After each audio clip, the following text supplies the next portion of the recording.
Good morning everyone.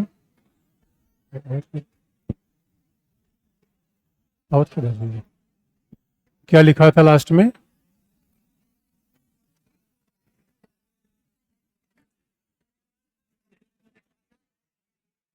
हाँ, अगला point लिख लीजिए।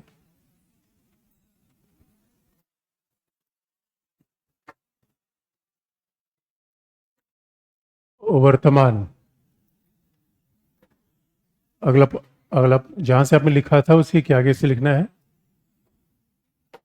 वर्तमान विश्व व्यवस्था में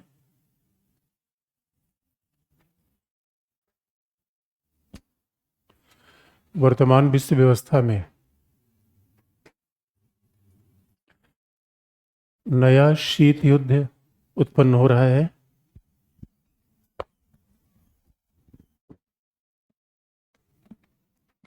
वर्तमान विश्व व्यवस्था में नया शीत युद्ध, नवीन शीत युद्ध उत्पन्न हो रहा है। अमेरिका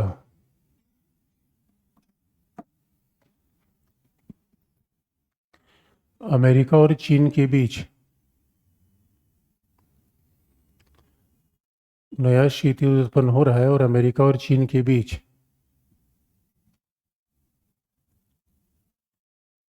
संघर्ष, अमेरिका और चीन के बीच संघर्ष बढ़ रहे हैं।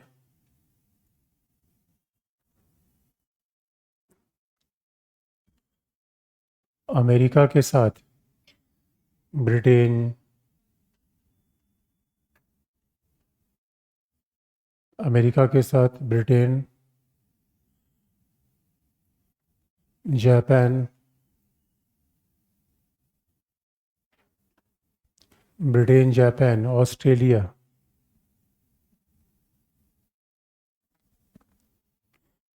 अमेरिका के साथ ब्रिटेन, जापान, ऑस्ट्रेलिया जैसे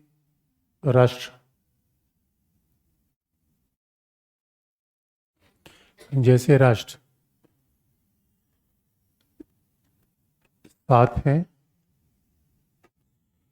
जैसे राष्ट्र साथ हैं, जबकि जबकि चीन के सहयोगियों में रूस, उत्तर कोरिया, ईरान, जबकि चीन के सहयोगियों में रूस, उत्तर कोरिया, ईरान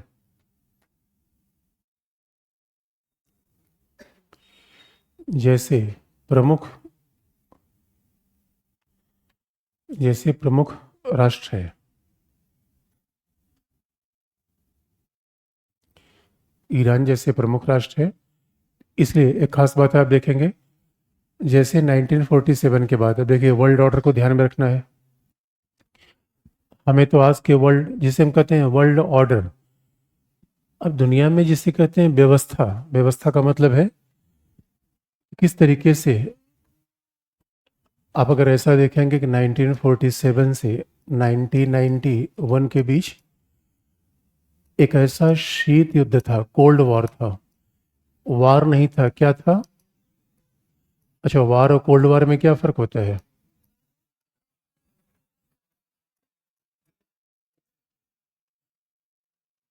ये कोल्ड वॉर का समय था जहां संयुक्त राज्य अमेरिका, यूएस और union of Soviet socialist Republic, USSR,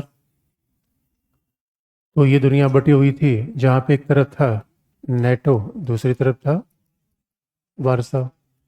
वारसा मतलब पोलैंड की राजधानी, नेटो मतलब नॉर्थ अटलांटिक ट्रीटी ऑर्गेनाइजेशन।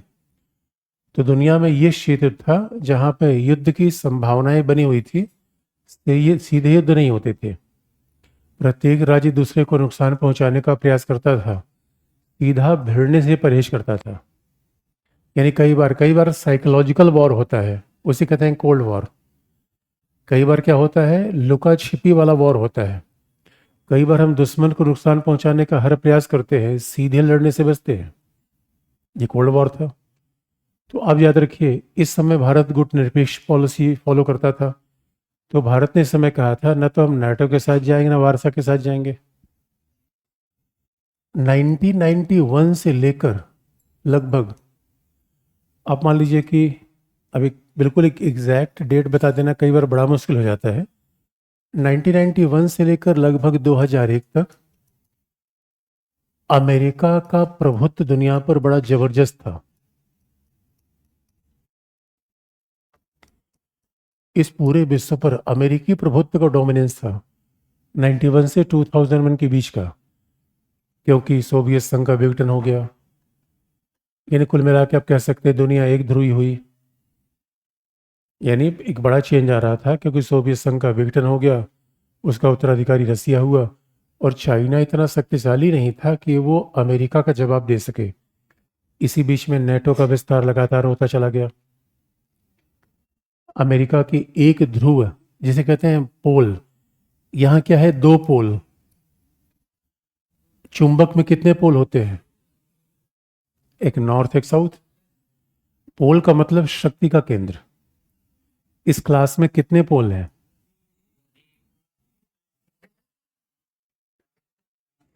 ये बताइए। इस क्लास को अगर हम कहें कि इस क्लास में सबसे शक्तिशाली कोई व्यक्ति है, एक व्यक्ति है, ओ माय गॉड, आपका बहुत बहुत हृदय से धन्यवाद दोस्तों। बताओ, जवान बच्चे बैठे हुए हैं यहाँ और मैं शक्तिशाली हो गया, कमाल की बात है। तो मेरे बच्चों, आप याद रखो, अगर आप में से कोई एक बच्चा ये दावा करता है कि मैं पूरी क्लास को अकेले संभाल लूंगा, तो क्लास यूनिपोलर होगी। बात को ऐसे देखिए, आपके घर में एक शक्तिशाली है, दो शक्तिशाली है, शक्तियां तीन में बटी हुई है। अगर मम्मी सबसे शक्तिशाली है तो परिवार है यूनिपोलर, एक ध्रुवी। मम्मी और पापा में शक्तियां बटी हुई है, परिवार है बाईपोलर। और चिंटू मिंटू भी अपनी दावेदारी कर रहे हैं, तो शक्तियां कैसी होगी, मल्टीपोलर। इस समय इंडियन पॉलिटिक्स बाईपोलर है या मल्टीपोलर है, मल्टी, जहां मर्जी वहां यूज कर लीजिए। आपका हॉस्टल कैसे है, यूनिपोलर, बाईपोलर या मल्टीपोलर। यानी जहां एक व्यक्ति शक्तिशाली है वो यूनिपोलर, वैसे दुनिया में होगा। जहां शक्ति के दो केंद्र वो बाईपोलर, जहां शक्ति के मल्टीपल केंद्र वो मल्टीपोलर। और हमने पहले बता दिया है, इंटरनेशनल पॉलिटिक्स में शक्तिशाली लोगों के तो पूरा खेल है। शतरंज सिपाही खेल थोड़ी होता है, शतरंज राजा और क्वीन का खेल होता है। तो अब उसमें वजीर थोड़ा जाता है, बाकी हाथी घोड़े तो हम दौड़ाए रहते हैं ऐसे। इस वजह से हम पोल की बात करते हैं। तो दुनिया बाईपोलर थी, अब दुनिया यूनिपोलर हो गई, ये बहुत बड़ा चेंज आया। लेकिन वर्तमान दुनिया यूनिपोलर तो नहीं है। अगर हम वर्तमान विश्व देखें तो कहा जाता है कि वर्तमान विश्व या तो मल्टीपोलर है, या कह लीजिए फिर से एक तरीके से बाईपोलरिटी आ रही है। फिर से बाईपोलरिटी आ रही है और मैदान में एक नया खिलाड़ी आ गया है। याद रखिए, जंगल वही है, शेर बदल जाता है। दुनिया के नियम एक ही हैं, दुनिया पावर से चलती है, बस कौन पावरफुल होगा ये समीकरण बदल जाता है। इस वजह से आज अमेरिका, जरा सोच के देखिए, अमेरिका की बात माननी पड़ेगी। पिछले 100 सालों से इस पूरी दुनिया पे अनडाउटली जो कंट्रोल है पूरी दुनिया पे, अमेरिका का है। अर्थ के मामले में, सैनिक के मामले में, विचार के मामले में। हॉलीवुड की फिल्में देखते कि नहीं देखते, पिज्ज़ा बर्गर ये सब मैकडोनाल्ड कहाँ से आया, याद रखिए। अमेरिकी जीवन शैली लोगों को आकर्षित करती है। दुनिया का हर तीसरा युवा व्यक्ति अमेरिका जाना चाहता है। और हमारे यहाँ पंजाब तो उड़ रहा है, उड़ता पंजाब है। पंजाब और गुजरात के लोग अमेरिका जाने के लिए बिल्कुल बेसब्र हैं। मतलब आप समझ लीजिए कि हर दूसरे महीने कोई न कोई एक फ्लाइट पकड़ी जाती है अवैध शरणार्थियों को लेके जाने वाली। और अमेरिका जाने वाले कई लोग तो ये सब बहाने करते हैं। आपने जो मूवी अभी कौन सी थी जो शाहरुख खान की आई थी, डंकी, डंकी में सच कहानी है। कई लोग तो अमेरिका इसलिए बसना चाहते हैं कि वो झूठ मूठ बोल देंगे कि हमें भारत में वो सताया जा रहा है, भारत में हम पीड़ित हैं, जिससे वो हमें आश्रय दे दें, एसाइलम दे दें, शरण दे दें। ऐसी सी बातें करते हैं वो। अमेरिका एक ड्रीम लैंड है मेरे बच्चों, एक सपनों की दुनिया है जिसका नाम क्या है? ये तो बाकी लोग कहते हैं अमेरिका ऐसा है, शोषणवादी है, ये है। अगर अमेरिकन की नजर में अमेरिका देखिए, पैराडाइज है, संपन्नता का केंद्र। जरा सोच के देखिए, जहां की इकोनॉमी कितनी है, $22 ट्रिलियन। तो अगर ये अमेरिका है तो अमेरिका तो चैलेंज, अमेरिका को चैलेंज सोवियत संघ ने कोल्ड वॉर में किया था, सैनिक रूप में, आर्थिक रूप में नहीं। लेकिन अमेरिका के चैलेंज को पिछले 100 सालों में सबसे बड़ा प्रभुत्व को चैलेंज कौन दे रहा है? चाइना का चैलेंज सैनिक तो ही है, सबसे बड़ा क्या है? आर्थिक। यानी आज की दुनिया फिर से ऐसा लग रहा है कि बाइपोलरिटी में जा रही है। वैसे एक ही व्याख्या दुनिया की नहीं होती भाई, दुनिया की व्याख्या एक ही नहीं होगी। तो लोग कहते हैं नहीं भाई, रसिया को आप कैसे छोड़ सकते हैं, इंडिया भी तो है, ब्रिटेन है, फ्रांस है। तो दो व्याख्या है। कुछ लोग कहते हैं, मतलब ये तय है दुनिया यूनिपोलर नहीं है, लेकिन मल्टीपोलर है या बाइपोलर है, इसमें थोड़े मतभेद आ सकते हैं। और कुछ लोग कह रहे हैं 21वीं शताब्दी में ऐसा पहली बार होने जा रहा है, चाइना दुनिया को लीड करने जा रहा है। बहुत बड़ी बात है मेरे बच्चों, गुदड़ी का लाल है चाइना। चाइना गुदड़ी का लाल है या नहीं है? कैसे है? चाइना गुदड़ी का लाल कैसे हो गया? अरे एशिया का राज्य है, आधुनिक अंतर्राष्ट्रीय राजनीति का इतिहास 300 साल पुराना है। वेस्टफीलिया संधि से शुरू होता है। वेस्टफीलिया संधि से लेकर आज तक इन 300 सालों में, 1000 साल 5000 साल की बात नहीं कर रहा हूँ, बाकी इतिहास में तो अलग अलग उतार चढ़ाव रहे हैं। इन 300 सालों में दुनिया पर पश्चिम का आधिपत्य रहा है, जिसे कहते हैं यूरो अटलांटिक वर्ल्ड। कभी पुर्तगाल ने लीड किया, कभी फ्रांस ने, कभी ब्रिटेन ने, दुनिया के लोगों ने चलाया। और आप जानते हैं हमें क्या कहते हैं? एशिया। ये एशिया कहते हैं असभ्यों का, असभ्य, अनसिविलाइज, बैकवर्ड। हम क्या थे? बैकवर्ड। बिला वजह कोई यहाँ कहता है मैं फॉरवर्ड, ये बैकवर्ड। हम सब क्या थे? चाइना भी तो वैसे ही था। ये यूरोपीय और अमेरिकी एशिया को कुछ समझते नहीं थे। और अफ्रीका, डार्क कॉन्टिनेंट, अंधेरों का महाद्वीप। अफ्रीका अंधेरे में, एशिया पिछड़े में, और दीपक लेकर कौन बैठा था? यूरोप। लंदन में कहा जाता था लंदन में सूरज नहीं ढलता बच्चों। अच्छा, लंदन में ये बात पावर के संदर्भ में भी कही जाती है भाई, उपमा में कही जाती है। एक जोग्राफिकल फैक्ट भी है कि लंदन में रात बड़ी छोटी होती है। लंदन में रात होगी, रात में 10 बजे, 10 बजे वहां शाम होती है, रात में 10 बजे, और सुबह 4 बजे दिन निकल जाता है। कुल मिलाकर सोने का बहुत कम समय उन लोगों को मिला, इसलिए पूरी दुनिया ही कंट्रोल कर लिया। और हमारे यहाँ बच्चों का कभी सुबह 8 बजे क्लास रख दो, बच्चे ऐसे आंख मिचते हुए क्लास पहुंचते हैं, सर आ गए क्या? हमने कहा हाँ मैं आ गया हूँ, आ जाओ। रात में 10 बजे सो रहे हैं, 8 बजे तक नींद नहीं खुल पा रही है, तो कैसे दुनिया जीतोगे मेरे बच्चों?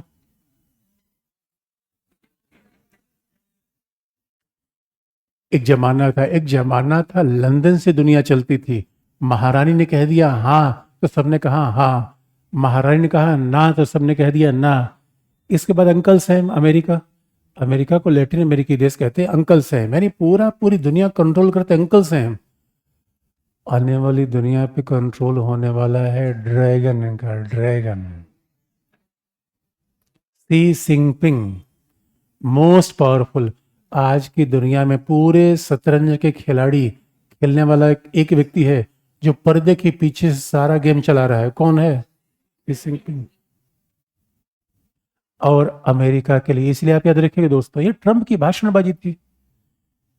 अब आपको करंट अफेयर में क्या लगता होगा? ट्रंप राष्ट्रपति बन गए और ट्रंप ने कहा कि एक बार मैं आऊंगा, यूक्रेन का वार खत्म हो जाएगा, फिलिस्तीन का वार खत्म हो जाएगा। खत्म हो जाएगा तो आप मुझे बता दीजिएगा। वार खत्म नहीं हो सकता, बढ़ेगा ही। मामला इन दो पहलवानों के बीच का है। ये John Cena versus Rey Mysterio. बाकी यूक्रेन, ताइवान, ये रसिया प्यादे हैं, क्या दे? मास्टर खिलाड़ी कौन है? कमान चाइना के हाथ में है, और चाइना जब तक तोड़ेगा नहीं तब तक, सीधी सी बात है। गांव का एक प्रधान है, गांव का एक प्रधान है, अब वो चाहता है कि दूसरे प्रधान को हरा के चुनाव जीत जाए, और आप गांव में शांति लेकर दौड़ रहे हो। जुबानी बात हो सकती है, प्रयास करके देख लेना, सम्मेलन करने में कोई बुराई नहीं है, होगा नहीं। दुनिया ट्रांजिशन में, जब भी एक गुदड़ी का लाल उभरता है, पावरफुल व्यक्ति उसको रोकने का प्रयास करेगा।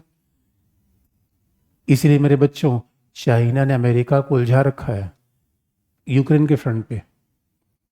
चाइना ने अमेरिका को उलझा रखा है ईरान के साथ। अगर अमेरिका, यूक्रेन, ईरान दोनों में उलझा रहेगा तो धीरे से चाइना आ जाएगा, ताइवान को कब्जा करके चला जाएगा। 3 फ्रंट पे आप लड़ पाएंगे क्या? लेकिन अमेरिका भी कम उस्ताद नहीं है। अमेरिका ने भी अपने पत्ते खोल रखे हैं। अमेरिका, अब सवाल जब इन दोनों की लड़ाई का है, ये लड़ाई तो यही वर्ल्ड ऑर्डर है। आईआर में यही बात है कि वर्ल्ड ऑर्डर हमेशा यही बना रहेगा, जहां भी जाएंगे वही बना रहेगा। सवाल ये है, अमेरिका कह रहे हैं भारत तुम हमारे साथ आ जाओ, चीन कह रहा है देखो तुम्हें अमेरिका भड़काने का प्रयास कर रहा है, ये एशिया का राइज है, हाथ मिलाओ हम साथ साथ। चीन का राइज नहीं होगा, एशिया का राइज होगा। बात कैसी सुनने में लगी? राइज ऑफ चाइना या राइज ऑफ एशिया? क्या? राइज ऑफ चाइना को राइज ऑफ एशिया में बदला जा सकता है कि नहीं? इसलिए याद रखिए, अगर इंडिया इधर आ गया तो बैलेंस इधर भागेगा। हम किधर जाए? अब देखो मेरे बच्चों, मामला फंस गया। राह कौन सी जाऊं मैं? चीन चीन इस समय लेकर बढ़ रहा है संघाई कोऑपरेशन ऑर्गेनाइजेशन, अमेरिका लेकर बढ़ रहा है क्वाड। और याद रखिए, जो इधर है वो इधर नहीं है, जो इधर है इधर नहीं है। अमेरिका दोनों, भारत दोनों तरफ से। अरे मेरे दोस्तों, बारात में गए हैं तो या तो बाराती से होंगे या तो घराती से होंगे।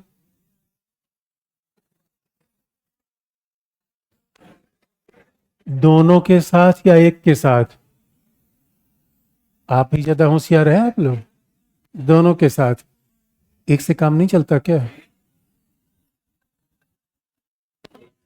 अच्छा, दूसरी बात, जब दोनों के साथ रहेंगे तो एक अलाइनमेंट या मल्टी अलाइनमेंट? नॉन अलाइनमेंट क्यों नहीं? नॉन अलाइनमेंट क्यों नहीं? क्योंकि नॉन अलाइनमेंट का थीम था कि हमें सामरिक संबंधों की बात नहीं करनी है, हमें किसकी बात करनी है?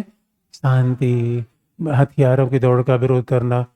नेहरू की पॉलिसी और आज की पॉलिसी एग्जैक्टली एक जैसी है, बस एक अंतर है। अभी बस एक बात, हमने जेब में बंदूक रखी है, उसके बाद मोहल्ले में शांति की बात करिए। एक AK-40 सिंबल लेके मोहल्ले में बैठ जाइए और कहे भाइयों शांति होनी चाहिए, आपकी बात सब सुन लेंगे। और अगर पता चल गया कि फुक्कड़ है ये, हट शांति की बात कर रहा है, 2 फुक्कड़। मेरे गांव में एक व्यक्ति थे, जो भी झगड़ा होता था जाके हल करने का प्रयास करते थे, पिट के चले आते थे। इसलिए मेरे बच्चों, यही फर्क है। हमारे पास अभी पावर है, उसके साथ जब हम शांति की बात करेंगे बात आएगी। और हमारे यहाँ व्यवहारिक है, ये तो महाशक्ति हैं, इनकी तो आर्थिक शक्ति जबरदस्त है। ये चाहते हैं दुनिया में लड़ाई हो, हथियार बेचने वाले सबसे बड़े देश यही है। और चाइना आगे बढ़ चुका है। सबसे नाजुक परिस्थिति हमारी है। याद रखो मेरे बच्चों, 145 करोड़ लोगों के, भारतीयों को लेके चल रहे हैं। शिक्षा, स्वास्थ्य, उनको भी खटाखट फटाफट खटाखट क्या क्या देना है, देख ही रहे हो। चाइना ने टेक ऑफ कर लिया है, अमेरिका उड़ रहा है, और हम अभी रनवे पे दौड़ रहे हैं। अमेरिका का सिलेक्शन हो गया है, चाइना ने एग्जाम पास कर लिया है, हमारा पीटी अभी क्वालिफाई हुआ है। बताइए हमारी कंडीशन कहाँ है? एक बार, इनके भी सहज है, दोनों से माल लेके अपने पावरफुल, अपना काम बनता। लिख लो मेरे बच्चे, यही तो है मल्टी अलाइनमेंट। क्या लिखा आपने? क्या? हाँ, अगला अगले पैराग्राफ से।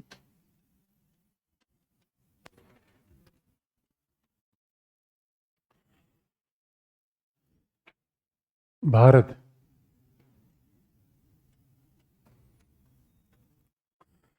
भारत एक और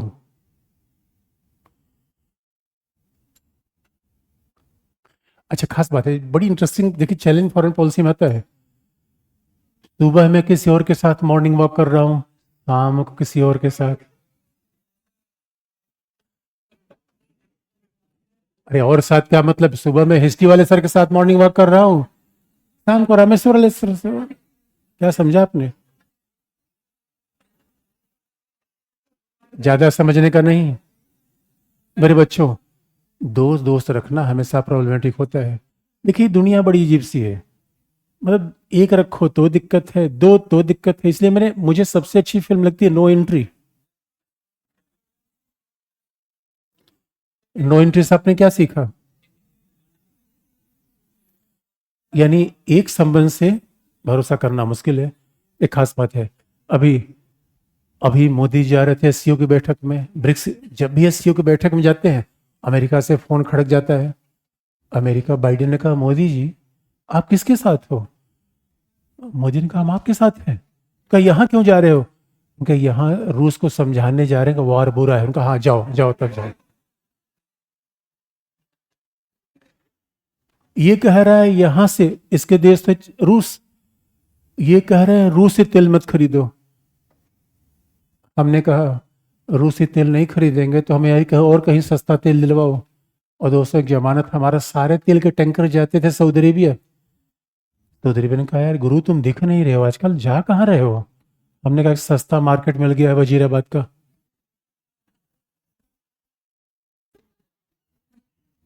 तो मेरे बच्चों बात सीधी सी है, इनके साथ रहने के अपने फायदे हैं, इनके साथ रहने के अपने फायदे हैं।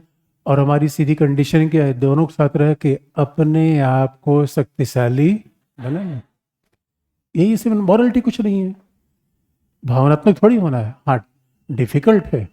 आज की डेट में इंडिया ही केवल एक ऐसा मेजर पावर है जो दोनों रास्ते पर पांव रखे हुए है। और दो नाव पर पांव रखना,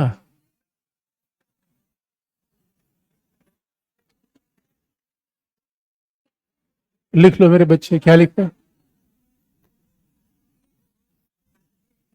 क्या?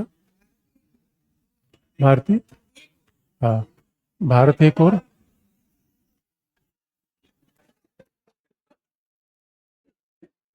भारत एक और भारत एक और अमेरिका के साथ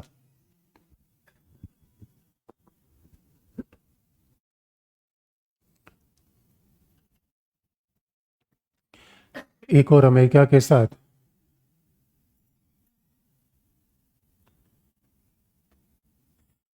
सामरिक संबंध को सुदृढ़ कर रहा है।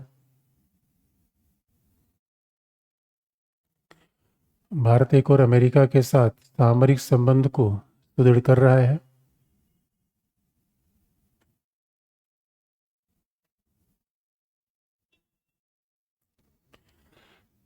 तो दूसरी ओर रूस के साथ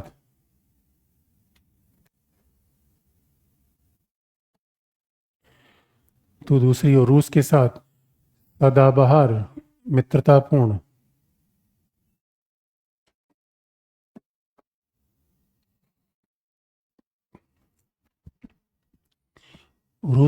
सदाबहार मित्रतापूर्ण संबंध को बरकरार रखा गया है।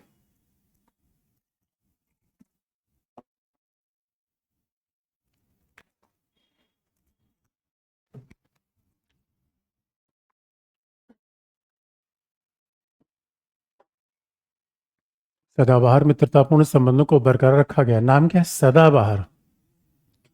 संबंध कैसा होना चाहिए? कुछ कुछ संबंध मौसमी होते हैं। ये मौसम आया, संबंध टूट गए। रूस के साथ हमने किस एडजेक्टिव का प्रयोग किया है? एवरग्रीन।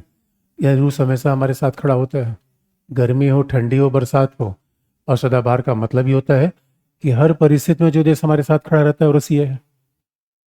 तो रूस हमारा दोस्त है, इसलिए रूस को अगर आप देखिए फॉरेन पॉलिसी में बड़ा स्पष्ट जवाब होता है। अगर हमें ऐसा लगता है कि अमेरिका के साथ अगर अमेरिका रूस दोनों कंपेयर करें तो स्वाभाविक रूप में अमेरिका एक भारी पार्टनर है। अमेरिका का वजन ज़्यादा है, पैसा ज़्यादा है, तकनीकी ज़्यादा है, प्रभाव ज़्यादा है। लेकिन सवाल यह है कि अमेरिका के नाते हम रूस को छोड़ दें और कल अमेरिका ही रूस के साथ संबंध बना ले तो यही बात बाइडेन ट्रंप के बीच में यही तो अंतर हो रहा है। और याद रखिए हमारे लिए परफेक्ट कंडीशन क्या है, अमेरिका रूस के बीच दोस्ती हो जाए। बेसिक व्यवस्था फॉरेन पॉलिसी को तय करती है। अगर अमेरिका रूस के बीच टकराव होगा तो हमें हर फ्रंट पे नुकसान होगा। चाइना अमेरिका चाइना रसिया की भागीदारी और बढ़ेगी। रसिया चीन के साथ है ना, वो हमारे लिए बिल्कुल ठीक नहीं है। अगर अमेरिका और रूस एक साथ आ गए तो हमारा तो झंझट ही खत्म हो जाएगा।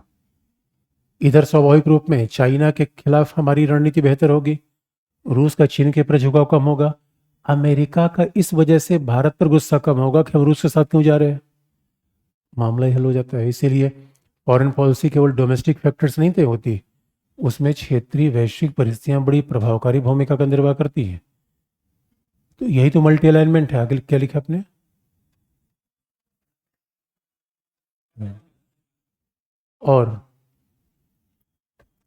और भारत यह निरंतर प्रयास कर रहा है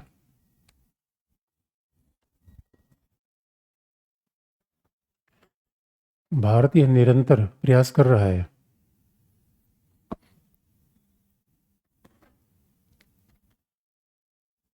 कि अमेरिका और रूस के बीच संबंध मित्रतापूर्ण हो जाए।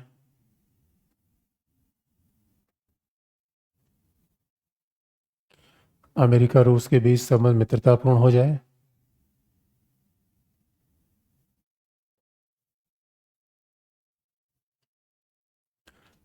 और भारत दोनों महाशक्तियों के साथ सहयोग के द्वारा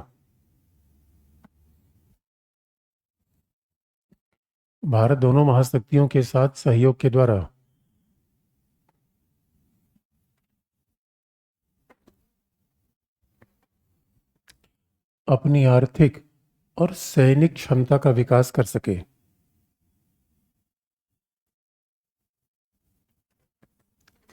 दोनों महाशक्तियों के साथ सहयोग के द्वारा अपनी आर्थिक और सैनिक क्षमता का विकास कर सके।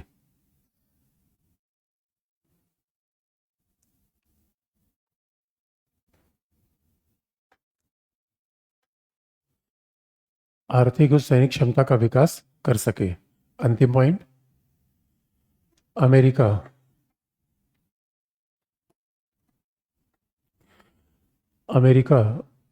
विश्व की तकनीकी आर्थिक महाशक्ति है।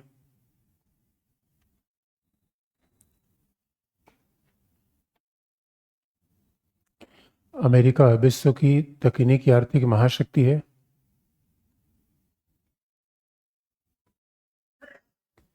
जबकि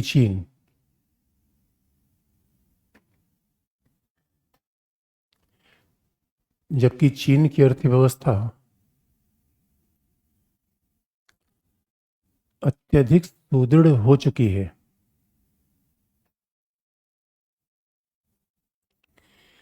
चीन की अर्थव्यवस्था अत्यधिक सुदृढ़ हो चुकी है।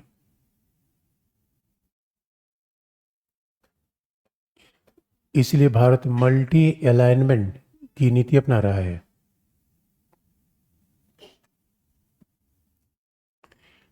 इसलिए भारत मल्टी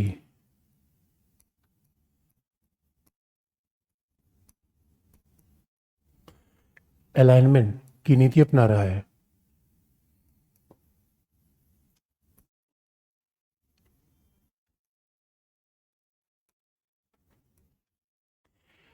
इसलिए भारत मल्टी अलाइनमेंट की नीति अपना रहा है। तो ये है मल्टी अलाइनमेंट। अब देखिए यही बात हम बार बार रिपीट करेंगे और ये वर्ल्ड ऑर्डर बदलेगा नहीं। जब आप एग्ज़ाम देंगे तब भी तो चीज़ें इतनी जल्दी बदलती नहीं। चुनाव की भाषणबाजी अलग है, चुनाव में कभी कोई कुछ भी कर सकता है, लेकिन संरचनाएं अभी लगभग प्रॉब्लमेटिक है। अब इसी बात को करंट अफेयर क्या होगा, कल के लिए अगर वाकई अमेरिका रूस के बीच में कोई अच्छी प्रगति हो जाती है, इसे बहुत अच्छा माना जाएगा। भारत के लिए तो मौजे मौजा हो जाएगा। इसी वजह से आप देखोगे कि चाइना चाह रहा है कि भारत अमेरिका की तरफ न जाए, अमेरिका चाह रहा है कि भारत रूस की तरफ न जाए, और हम चाह रहे हैं कि भारत रूस और अमेरिका एक साथ आ जाए। इसलिए हर आदमी के अपने अपने गणित होते हैं, हर आदमी के अपने अपने कैलकुलेशन है। तो पॉलिटिक्स ऐसे ही चलती रहती है। यही है मल्टी अलाइनमेंट। अब हेडिंग चेंज कर लीजिए। 90 के बाद दूसरा चेंज क्या आया? अगला हेडिंग गुजराल सिद्धांत।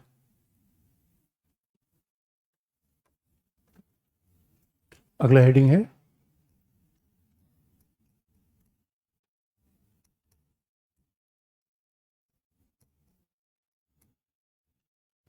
गुजराल डॉक्ट्रिन। गुजराल डॉक्ट्रिन कह लीजिए या कह लीजिए पड़ोसी पहले, नेबरहुड फर्स्ट।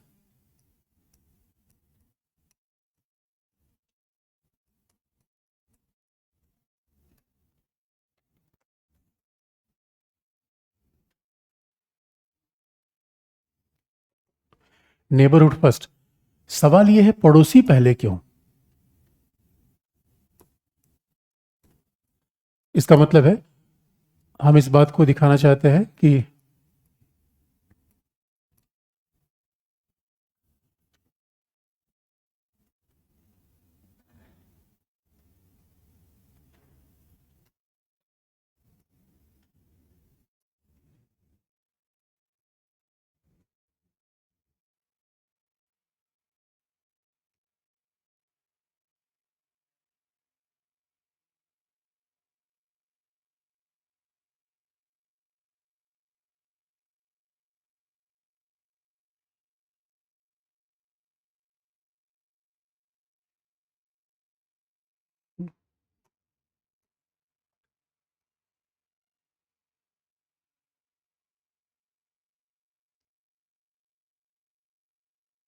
यानी अगर हम पड़ोसी पहले की बात करें तो 1996 में गुजराल उस समय विदेश मंत्री थे, क्योंकि ये भी विदेश नीति में एक बदलाव है या स्थायित्व भी कह सकते हैं। हमारे यहाँ ऐसा कहा गया कि 96 के पहले, अब 96 में गठबंधन सरकार थी। इससे दिखता है कई बार अगर सरकार गठबंधन ही क्यों न हो, लेकिन फॉरेन पॉलिसी बनाने वाला व्यक्ति अगर विदेश नीति में दिलचस्पी रखता है तो उसके बावजूद भी चीज़ें अच्छी हो सकती हैं। तो 96 में विदेश मंत्री थे, बाद में गुजराल 2-4 महीने के लिए प्रधानमंत्री भी बने। जिस समय देवेगौड़ा प्रधानमंत्री थे उस समय गुजराल विदेश मंत्री थे, और पहली बार जब उन्होंने कुछ ऐसी बात कही कि पड़ोसी देशों के साथ संबंध बनाने को, इसी बात को कहा गया गुजराल सिद्धांत। उन्होंने शब्द का प्रयोग नहीं किया था, उन्होंने कुछ बात कही कॉन्फ्रेंस में। अच्छा, गुजराल आईआर के एक्सपर्ट भी थे, इंटरेस्ट था उनका आईआर में। और एक भवानी सेन गुप्ता एक प्रोफेसर थे, उन्होंने एक आर्टिकल लिखा, आर्टिकल में नाम दे दिया गुजराल सिद्धांत या गुजराल डॉक्ट्रिन, तो उसी से शब्द बड़ा फेमस हुआ, गुजराल सिद्धांत। तो सवाल ये है पड़ोसी पहले या महाशक्ति पहले? पड़ोसी पहले या क्षेत्र पहले? कौन पहले? आप क्षेत्र का मतलब क्या समझ रहे हैं? आप जब कह रहे हैं पड़ोसी पहले क्षेत्र पहले, क्षेत्र का मतलब आप क्या समझ रहे हैं? हम भारत का क्षेत्र क्या है? अच्छा, क्षेत्र तो भाई क्षेत्र साउथ एशिया भी हमारा रीजन है, उसके बाद एक्सटेंडेड पश्चिम एशिया, साउथ ईस्ट एशिया, ये उसको आगे बढ़ा देंगे तो कोई एशिया तक चला जाएगा मामला, ये रीजन में आ जाएगा। एक बात बहुत इंटरेस्टिंग है, ये बात गुजराल से पूछा गया कि क्या आपको लगता है कि इसके पहले पड़ोसियों के प्रति हमारी कोई पॉलिसी नहीं रही? तो उनका देखिए पॉलिसी बहुत स्पेसिफिक नहीं रही। यानी बात कही जाती है कि नेहरू जब प्रधानमंत्री थे तब उनके लिए पड़ोसी के बजाय एशिया अफ्रीका की एकता का सिद्धांत ज़्यादा इंपॉर्टेंट था। वो कहा करते थे एशिया अफ्रीका एकता, तीसरी दुनिया की एकता। स्पेशली उन्होंने पड़ोसी देशों के बारे में बातें कम कही हैं। वैसे तो पंचशील का सिद्धांत था ही, पड़ोसी के लिए 5 शांति के सिद्धांत, यानी सबकी संप्रभुता का सम्मान करिए, किसी पर आक्रमण न करिए, शांतिपूर्ण सहअस्तित्व रखिए, दूसरे के मामले में हस्तक्षेप मत रखिए। ये बात बड़ी ध्यान देने की है कि इंटरनेशनल रिलेशन में संयुक्त राष्ट्र संघ का एक कानून है, संयुक्त राष्ट्र संघ के चार्टर के क्लॉज 1 में बात लिखी गई है कि दुनिया के हर राज्यों की संप्रभुता समान है। बात को ध्यान में से सुनने की है, दुनिया के हर राज्यों की संप्रभुता समान है, शक्ति समान नहीं है। जैसे हम पॉलिटी में कहते हैं विधि के समक्ष समानता, अब भारत में हर व्यक्ति विधि के समक्ष समान है, लेकिन हर व्यक्ति की हैसियत एक जैसी नहीं है। आर्थिक रूप में कोई अमीर है, कोई गरीब है, पावर के मामले में कोई अमीर है, कोई गरीब है। तो वैसे ही दुनिया में अमेरिका हो, नेपाल हो, भूटान हो, सबकी संप्रभुता समान मानी जाएगी। तो अगर ध्यान शब्द को सुनिए, अगर सबकी संप्रभुता समान है, इसका मतलब है किसी भी महाशक्ति को दूसरे के आंतरिक मामले में हस्तक्षेप की इजाजत नहीं दी जाएगी। यह संप्रभुता का तार्किक परिणाम है। फिर आपको याद दिला दें, अहस्तक्षेप और हस्तक्षेप एक बड़ा इंपॉर्टेंट शब्द है, क्योंकि हर विषय में अपनी अपनी शब्दावली होती है। तो जब IR की हम शब्दावली की बात करते हैं तो बहुत ध्यान सुनने की जरूरत है। जब कहते हैं नॉन इंटरवेंशन, अहस्तक्षेप, यानी IR का सिद्धांत ये है कि भाई आपके घर में कोई दूसरा हस्तक्षेप नहीं करेगा। अब आप रात में जाके अपने कमरे में पढ़ रहे हैं, पड़ोसी कहीं से कोई खिड़की उड़की खुली वहीं जाके झांक रहा है, आपके घर में क्या होगा? हस्तक्षेप। हस्तक्षेप का दूसरा एग्जाम्पल आपको बता दें, अभी ईरान के सर्वोच्च धार्मिक नेता अयातुल्लाह खोमेनी एक भाषण दे रहे थे, उसमें कश्मीर का नाम लिया। किसी भी राज्य को हमारे आंतरिक मामले में कोई बात कहने के लिए हस्तक्षेप कहा जाएगा। अगर मान लो कि ईरान में कोई ऐसी घटना हो गई महिसा अमीनी के साथ, तो भारत उस पर बैन नहीं देगा। भाई दूसरे के आंतरिक मामले में हम क्यों टांग अड़ाए? इसीलिए अगर कोई, हम हस्तक्षेप के तमाम एग्जाम्पल होते हैं, कोई हमारी जमीन पे कब्जा कर लेगा, हस्तक्षेप, कोई हमारे आंतरिक विषय में बोलेगा, हस्तक्षेप, यह हर से। और सबसे बड़ा हस्तक्षेप का एग्जाम्पल होता है वॉर। रसिया ने यूक्रेन में क्या किया है? हस्तक्षेप। और हस्तक्षेप करता कौन है? शक्तिशाली। और आप याद रखिएगा, अगर शक्तिशाली लोगों को हस्तक्षेप की इजाजत दे गई तो दुनिया जंगल के कानून जैसी हो जाएगी। जो जबरा होगा वो हर को पीटेगा। अगर आपके गांव में हस्तक्षेप की परमिशन मिल गई तो शक्तिशाली आदमी गरीब आदमी को रहने देगा। इसीलिए संयुक्त राष्ट्र संघ कहता है कि दुनिया न्याय से, समानता से चलनी चाहिए। यही आधार पंचशील का है। गुजराल डॉक्ट्रिन में भी यही बेसिक टर्म आप देखेंगे कि दूसरे के आंतरिक मामलों में हस्तक्षेप न करें। इस शब्द का महत्व बहुत बड़ा होता है। दूसरे की संप्रभुता का सम्मान करें, इस शब्द का महत्व बहुत बड़ा होता है। अब मान लीजिए कश्मीर में काम करने वाले आतंकवादियों को प्रशिक्षण कौन दे रहा है? पाकिस्तान। हमने कई बार कहा भाई देखो, पाकिस्तान अगर तुमको एग्जाम अगर दिलवाना हो तो UPSC का फॉर्म निकल रहा है, BPSC के फॉर्म भी निकलने वाला है, उसमें भरवा दो तुम। यार भर्ती अलकायदा बेकायदा जैसे मोहम्मद, इसमें भर्ती करने क्या जरूरत है? लश्कर तोयबा। लेकिन पड़ोसी है, अगर पड़ोसी बेकार मिल गया मेरे बच्चों तो आपको बेचैन कर देगा। आप इस गलतफहमी मत रहिए कि मैं पावरफुल बन जाऊंगा। अरे लंगटा अकेले ही भारी पड़ जाता है। आप जानते हैं लंगटा मतलब? खुराफाती, लफंडर, आप जो भी कह लो। अरे मेरे बच्चों, मेरे गांव में आप जानते हो एक व्यक्ति थी जिन्होंने अपने, इतना खुराफाती व्यक्ति था कि बच्चों का नाम क्या रख रखा था, कट्टा, कुल्हाड़ी, कटारी, बम। उसके 5-6 बच्चे भी थे। मजाल है कोई से टकरा जाए, लोग डरते थे। अब सवाल ये है, एक बात याद रखिएगा, ये इंपॉर्टेंट नहीं होता आपका पड़ोसी कितना पावरफुल है। पड़ोसी है तो आपके लिए ट्रबल पैदा कर देगा। इसलिए बहुत ध्यान से देखने की बात है। अगर आज आप जाके पोलैंड से पूछिए पड़ोसी का महत्व क्या होता है, ये बात जाके पोलैंड से पूछिए आप। क्यों? यूक्रेन में संघर्ष है तो कम से कम 10 लाख यूक्रेन के शरणार्थी इस समय पोलैंड में है, और पोलैंड को उनको खाना खिलाने में फजीयत हो रही। पोलैंड तो अपने आप बर्बाद हो गया, उसका तो कोई नाम ही नहीं ले रहा है। पोलैंड कहता है भाई हमें कुछ पैसा वैसा दो, तुम लोग क्या कर रहे हो? लोग कहते चुप कर, बेकार की बात करते हो, अभी लड़ाई चल रही है उसको देखो। अब बताइए, यूक्रेन वार का हम पे कम प्रभाव है क्योंकि हम उससे दूर है। प्रभाव तो वही है। दुनिया में किसी घटना का प्रभाव ना हो ऐसा हो नहीं सकता, लेकिन पड़ोस का प्रभाव हमेशा ज़्यादा होता है। 71 में इंडिया पाकिस्तान वॉर हुआ तो स्वाभाविक रूप में 1962 में। इसका मतलब है कि पड़ोस में कौन है और पड़ोस क्यों पहले आता है, इसको जैसे भी मर्जी वैसे आप देख लीजिए, पड़ोस पहले क्यों आता है? पाकिस्तान।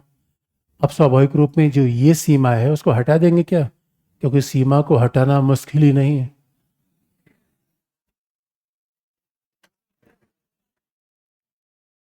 अब आपको पता है पाकिस्तान क्या कर सकता है?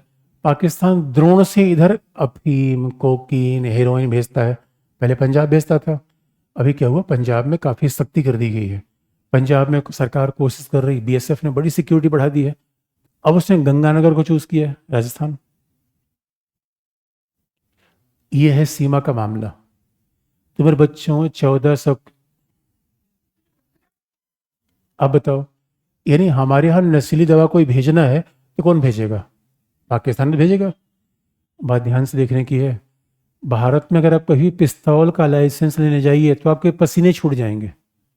गन का लाइसेंस मिलेगा नहीं, डीएम का सिग्नेचर होगा नहीं। और डीएम का सिग्नेचर कराने का मतलब है दो चार जूते घिस देना। लेकिन हमारे घर घर घर में तमंचा है। मैं मुरादाबाद एक शादी में गया था, पहली बार मैंने तब तब वो सॉन्ग नहीं आया था तमंचे पे डिस्को। ये रियल में बता रहा हूँ आपको। जैसे डीजे शुरू हुआ, कई कई कई लोग तो ऐसे थे कि डांस करते समय पैंट खिसक जाती थी। एक हाथ से, मतलब इतना कॉमिक सीन था, मेरे पास एक हाथ से पैंट पकड़ा हुआ, दूसरे हाथ से तमंचा। मतलब अब कमाल की बात है, ये सब आ कहाँ से रहा है? और आपने कितनी बार न्यूज में सुना होगा कि के 56 AK-47 पकड़े गए। आ कहाँ से जाते हैं भाई? गवर्नमेंट तो AK-47 देती नहीं। आते कहाँ से हैं सब? पड़ोस से। इसलिए मेरे बच्चों, हम भी स्वीडन के पास रहे होते। Oh my God. अब देखिए, ये जियो पॉलिटिक्स, यही है भू राजनीति। एक शब्द आता है बार बार, जियो पॉलिटिक्स। भौगोलिक कारक आपके विदेश नीति को प्रभावित करते हैं। और पड़ोस ऐसा है जो बिल्कुल इस समय मर रहा है। पड़ोस तो पाकिस्तान की हालत बहुत खराब है। पाकिस्तान मतलब पाकिस्तान में जिसके पास भी थोड़े पैसे हैं, या तो यूएई में है या लंदन में है, अमेरिका में है। पाकिस्तान में वही बचा है जो बाहर जा नहीं सकता। अफगानिस्तान, ओ माय गॉड, कहाँ गया अफगानिस्तान? ये अब बताओ, अफगानिस्तान की ये पूंछ हमसे मिल जाती है पीओके से। अगर टेक्निकली पीओके इंडिया का पार्ट है तो अफगानिस्तान की सीमा बाखन गली आ रहा है, अफगानिस्तान की सीमा हमसे मिलती है। अफगानिस्तान में कुछ बचा ही नहीं है।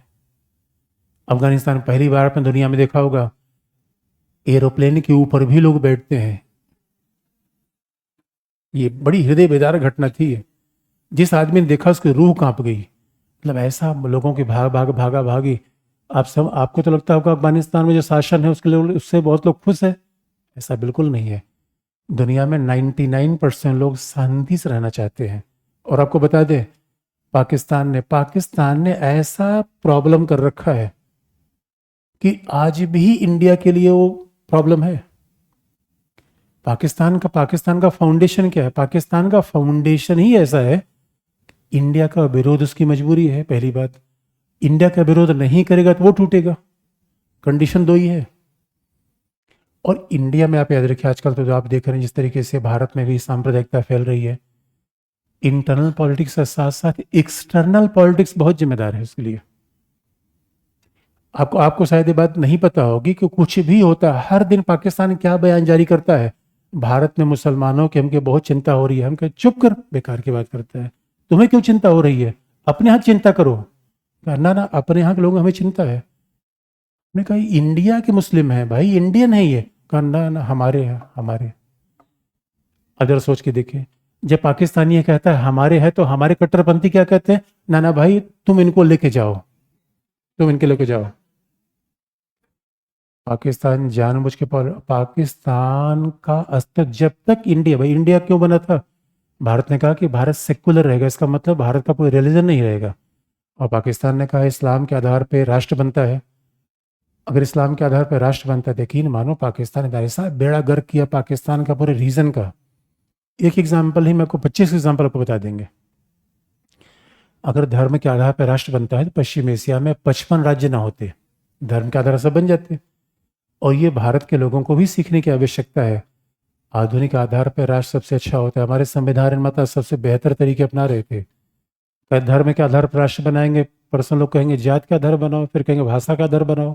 विभाजन कोई अंतिम पॉइंट आता नहीं। तो धर्म ही लड़ाई का कारण होता है तो परिवार में भाई भाई कलगाव कभी होता ही नहीं। ये सब पॉलिटिक्स है। और उसका मेन ब्रेन चाइल्ड कौन है? पाकिस्तान।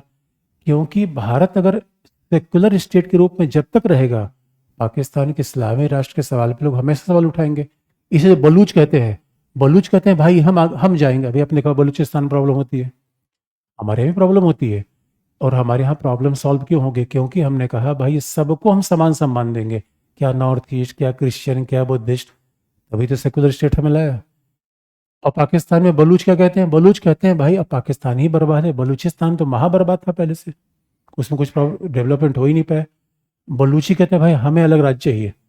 तो पाकिस्तान के लोग कहेंगे नहीं नहीं इस्लाम याद करो, इस्लाम इस्लाम। ने कहा नहीं हम बलूच बलूच बलूच। बंगाली बंगाली करते करते बांग्लादेश बन गया। यही यही बात हो। जब पाकिस्तान का निर्माण हुआ, पाकिस्तान ने कहा कि अब मुस्लिम पहले हैं, कहना है भालो बची, पहले भालो बची। ये लफड़ा फंसा था यहाँ पे। इसलिए आपको क्या लगता है, पाक जब तक यहाँ बंगला कल्चर रहेगी पाकिस्तान को चैन नहीं मिलेगा। पाकिस्तान ने मॉडल कर दिया अफगानिस्तान को। एक जमाने में अफगानिस्तान, आप कभी 50 और 60 के दशक के अफगानिस्तान के फोटो जाके देखिएगा, आप दंग रह जाएंगे। इतना खुला समाज। पाकिस्तान ने मॉडल किया अफगानिस्तान को। पाकिस्तान अगला टारगेट किसको कर रहा है? बांग्लादेश को। इसलिए ऐसा पड़ोसी है। नेपाल में भेज देगा 2-4 लोग। बांग्लादेश को अगला टारगेट बना रहा है। इसलिए ऐसे पड़ोसी हैं तो क्या करें? भाग ले क्या कहीं, ठांस दें या प्यार से बात करें? कुछ चॉकलेट देने से काम चल जाएगा, पहली बात। और आप देखिए पाकिस्तान से कहा जाता है भाई ये बताओ चीन से तुम्हारी इतनी मित्रता क्यों होती है? अब आप जरा देखिए इंडिया की जियो पॉलिटिक्स। एक तरफ हमारे यहाँ है भूटान। भूटान जैसा छोटा पड़ोसी, देखिए ये जियो पॉलिटिक्स है। नेपाल भूटान ये हमारे पड़ोसी हैं, इसलिए इंपॉर्टेंट हैं। दुनिया में नेपाल भूटान जैसे लगभग 50 राज्य हैं। 50 राज्य हैं, कोई फर्क नहीं पड़ता। अगर यही भूटान नेपाल हमसे 1000 किलोमीटर दूर रहा होता, मतलब होता क्या हमसे? लेकिन हमारे पड़ोस में है पहला। और भूटान और भारत किसके बीच में? अब चीन इधर है और नेपाल, भारत इधर है। अब मान लीजिए हमारे मोहल्ले में, हमारे गांव में कोई छोटा व्यक्ति है, प्रधान के उम्मीदवार 2 हैं और एक व्यक्ति एक ही तरफ भाग रहा है, दूसरे को प्रॉब्लम होगी नहीं होगी? नेपाल हमारे लिए कुछ नहीं कर सकता है, लेकिन अगर नेपाल चीन को अपने यहाँ इन्वाइट कर देगा तो भारत के लिए प्रॉब्लम बढ़ा देगा। नेपाल का मतलब क्या है? 2 करोड़। यही भारत की कितनी चैलेंजिंग आप रीजन में आप देखोगे, हमेशा से चैलेंज रहा है। चाइना खिलाफ, और दुनिया की महाशक्ति बनने को तैयार कौन है? चाइना। अगर चाइना के साथ संबंध खराब हो रहा है तो पाकिस्तान चीन के साथ क्यों जाता है? क्योंकि भारत विरोध में आ रहा है। दुश्मन का दुश्मन दोस्त। पाकिस्तान हमारा दुश्मन, चीन हमारा दुश्मन, दुश्मन का दुश्मन दोस्त। अब 2 तरफ अगर दुश्मन मिल जाए, किसी राज्य के लिए चैलेंज आएगा या बहुत बड़ा चैलेंज आएगा। आपको क्या लगता है मालदीव में जो प्रॉब्लम हो रही थी वो कौन कर रहा था? पाकिस्तान। पाकिस्तान के पास एक ही चीज दुनिया में बताने को है, वो धर्म। बाकी उसके पास कुछ है नहीं। बाकी पाकिस्तान के पास कुछ भी नहीं है।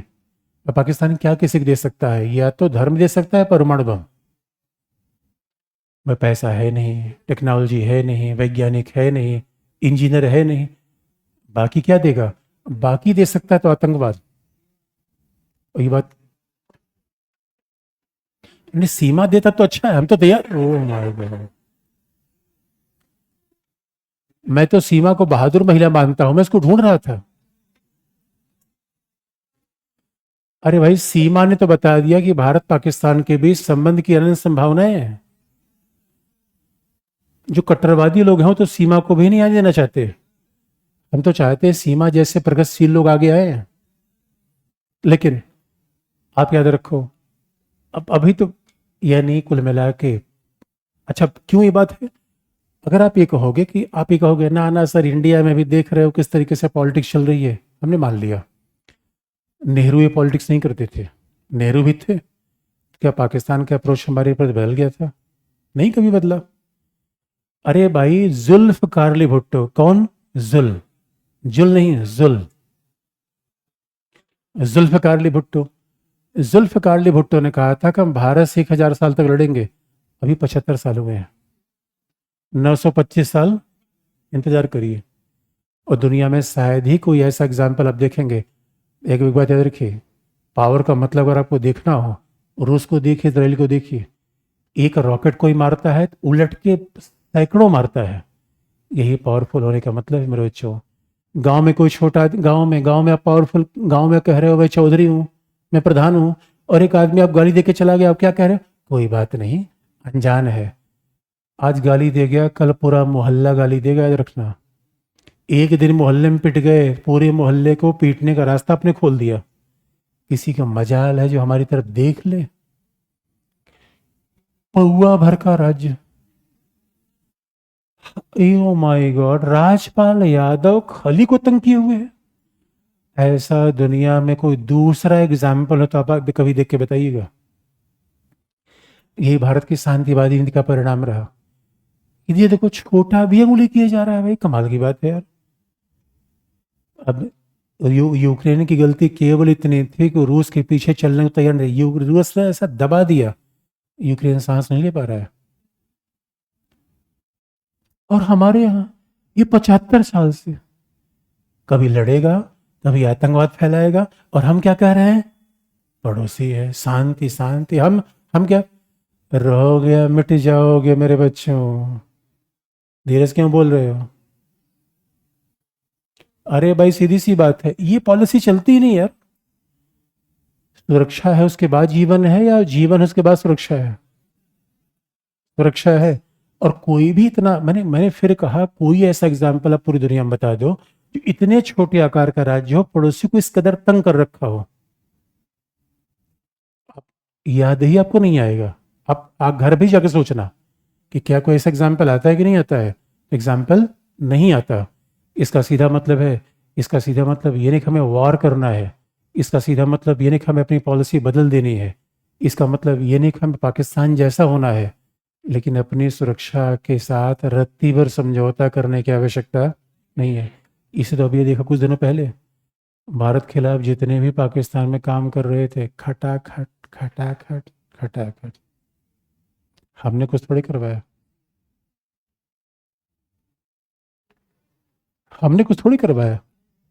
अब पाकिस्तान के लोग हैं वो कर रहे हैं। दूसरा क्या है?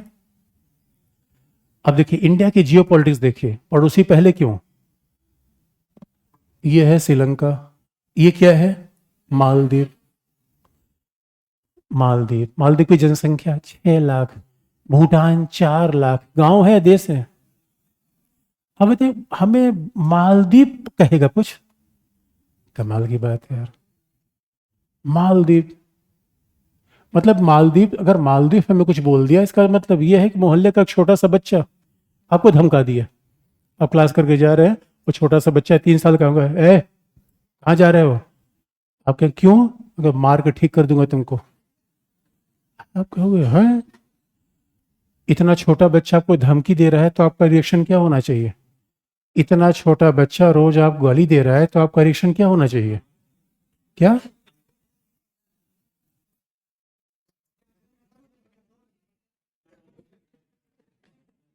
क्या करोगे मेरे बच्चे?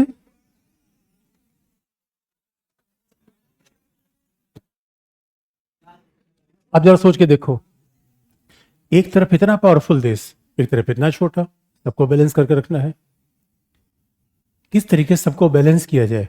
क्योंकि अगर कोई प्रॉब्लम मालदीव में होती है तो याद रखिए, सबसे पहले मालदीव समुद्र के सबसे, अभी COP 29 हो रही है बाकू में, अगर समुद्र का जल स्तर बढ़ेगा मालदीव डूबेगा। मालदीव के लोग कहाँ आएंगे? भारत। और ऐसे आप सोचिए, जिस तरीके से जिस रास्ते पर पाकिस्तान बढ़ा हुआ है, भुखमरी यानी तय है। जब भुखमरी आएगा तो कहाँ आएंगे? अभी तो सीमा आई है, उसके बाद क्या आएंगे?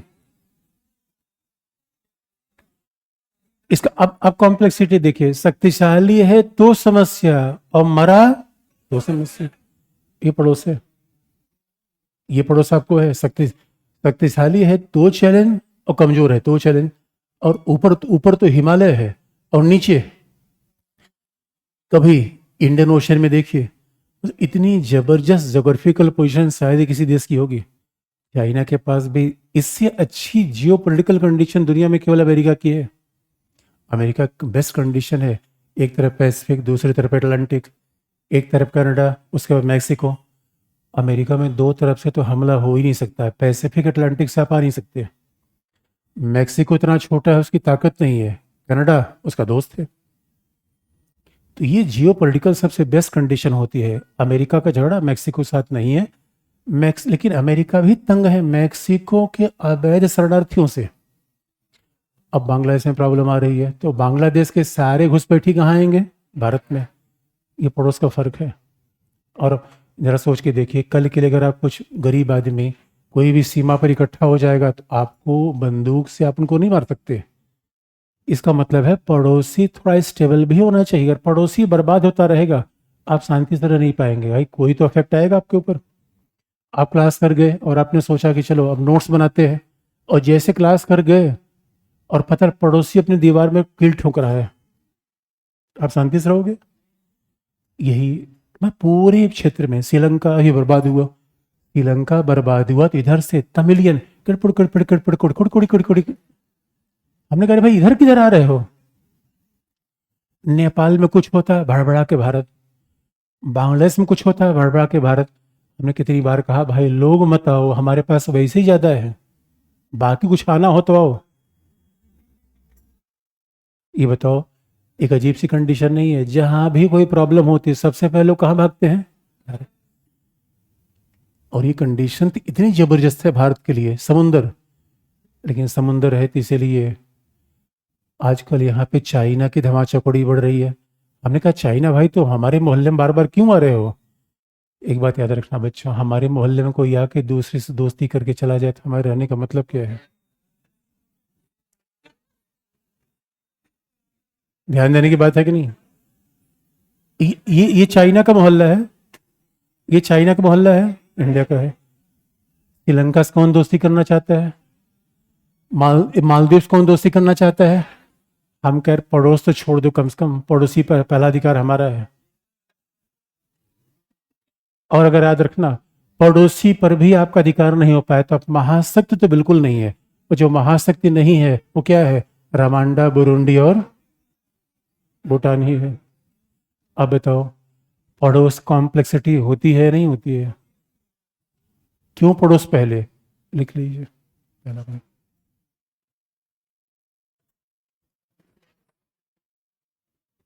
पहला पॉइंट,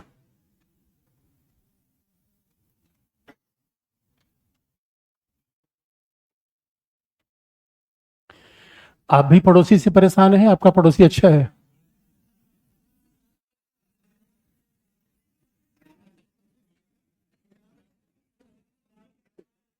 याद रखना मेरे बच्चों, अभी तो अभी तो मैं गांव गया था, तो ऐसे ऐसे किसी किसी रास्ते से एक बात थी। अब समझ लो कोई भी किसी का रास्ता रोक सकता है। और अगर आपको ऐसा लगता हो कि एक बार मैं पुलिस अधिकारी बन जाऊंगा, वर्दी पहन के जाऊंगा, फिर गांव में देखता हूं कौन बड़े पड़ोसी से नहीं डील कर सकते। पड़ोसी पड़ोसी पूरे गांव को इकट्ठा कर रखा है, देखो भैया ये हमको धमका रहे हैं। कमजोर है तो समस्या, शक्तिशाली है कैसे पड़ोसी डील करें? एग्जाम्पल आपको बता दें, क्यूबा पौवा भर का देश है, क्यूबा अमेरिका को धमका देता था। और अगर ब्रिटेन चाहे भी तो ब्रिटेन इतनी दूर से मैं नहीं धमका सकता। और रूस में वार हो रहा है तो हमारे ऊपर इम्पैक्ट नहीं पड़ेगा, लेकिन कल पाकिस्तान में कोई समस्या हो गई तो, और पाकिस्तान अगर इसी कंडीशन में टूट फूट गया तो परमाणु बम लेके अगर कोई बैलगाड़ी में भाग गया तो?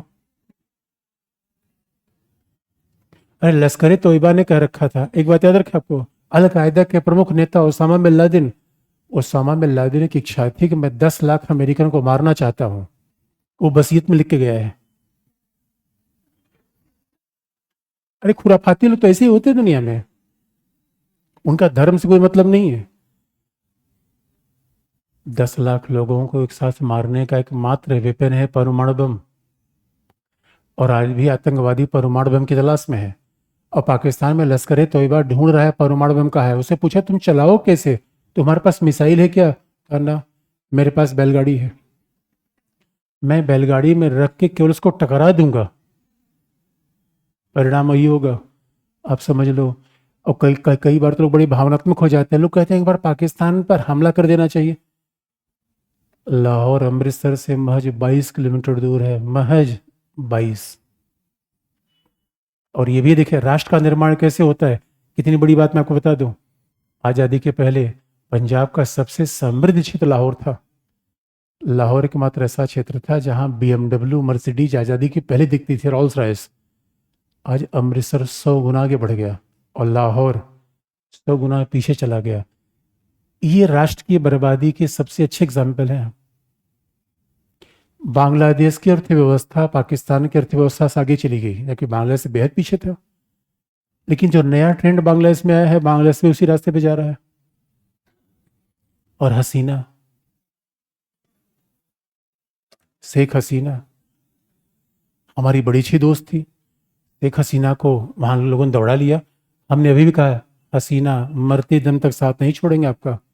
हसन का धन्यवाद, हम बता नहीं रहे हसीना कहाँ है, ये दोस्ती की बात है।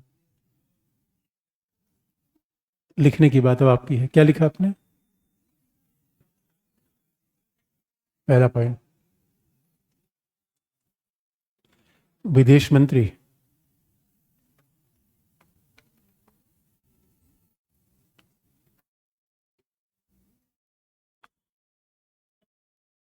इंद्र कुमार गुजराल के द्वारा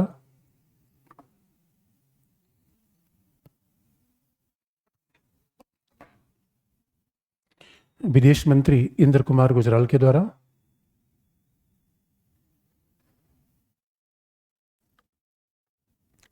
पहली बार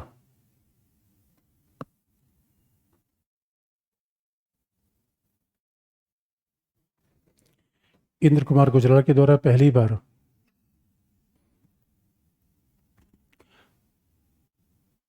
बार यह कहा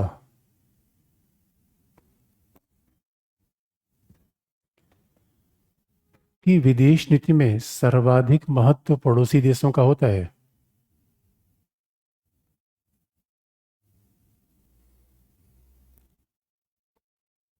विदेश नीति में सर्वाधिक महत्व पड़ोसी देशों का होता है,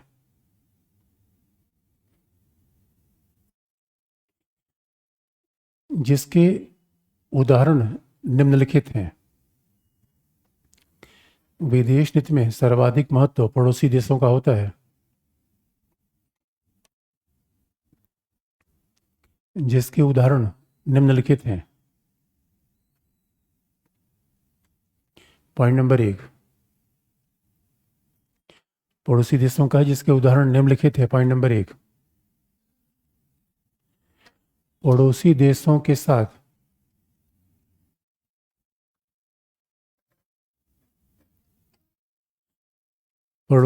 के साथ भारत की सुरक्षा जुड़ी हुई है।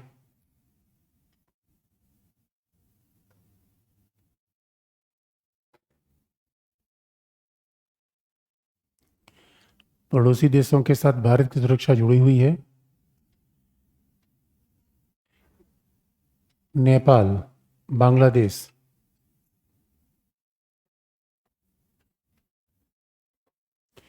म्यांमार,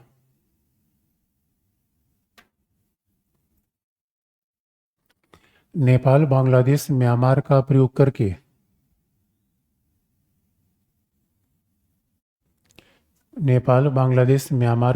करके भारतीय सुरक्षा को प्रभावित किया जाता है।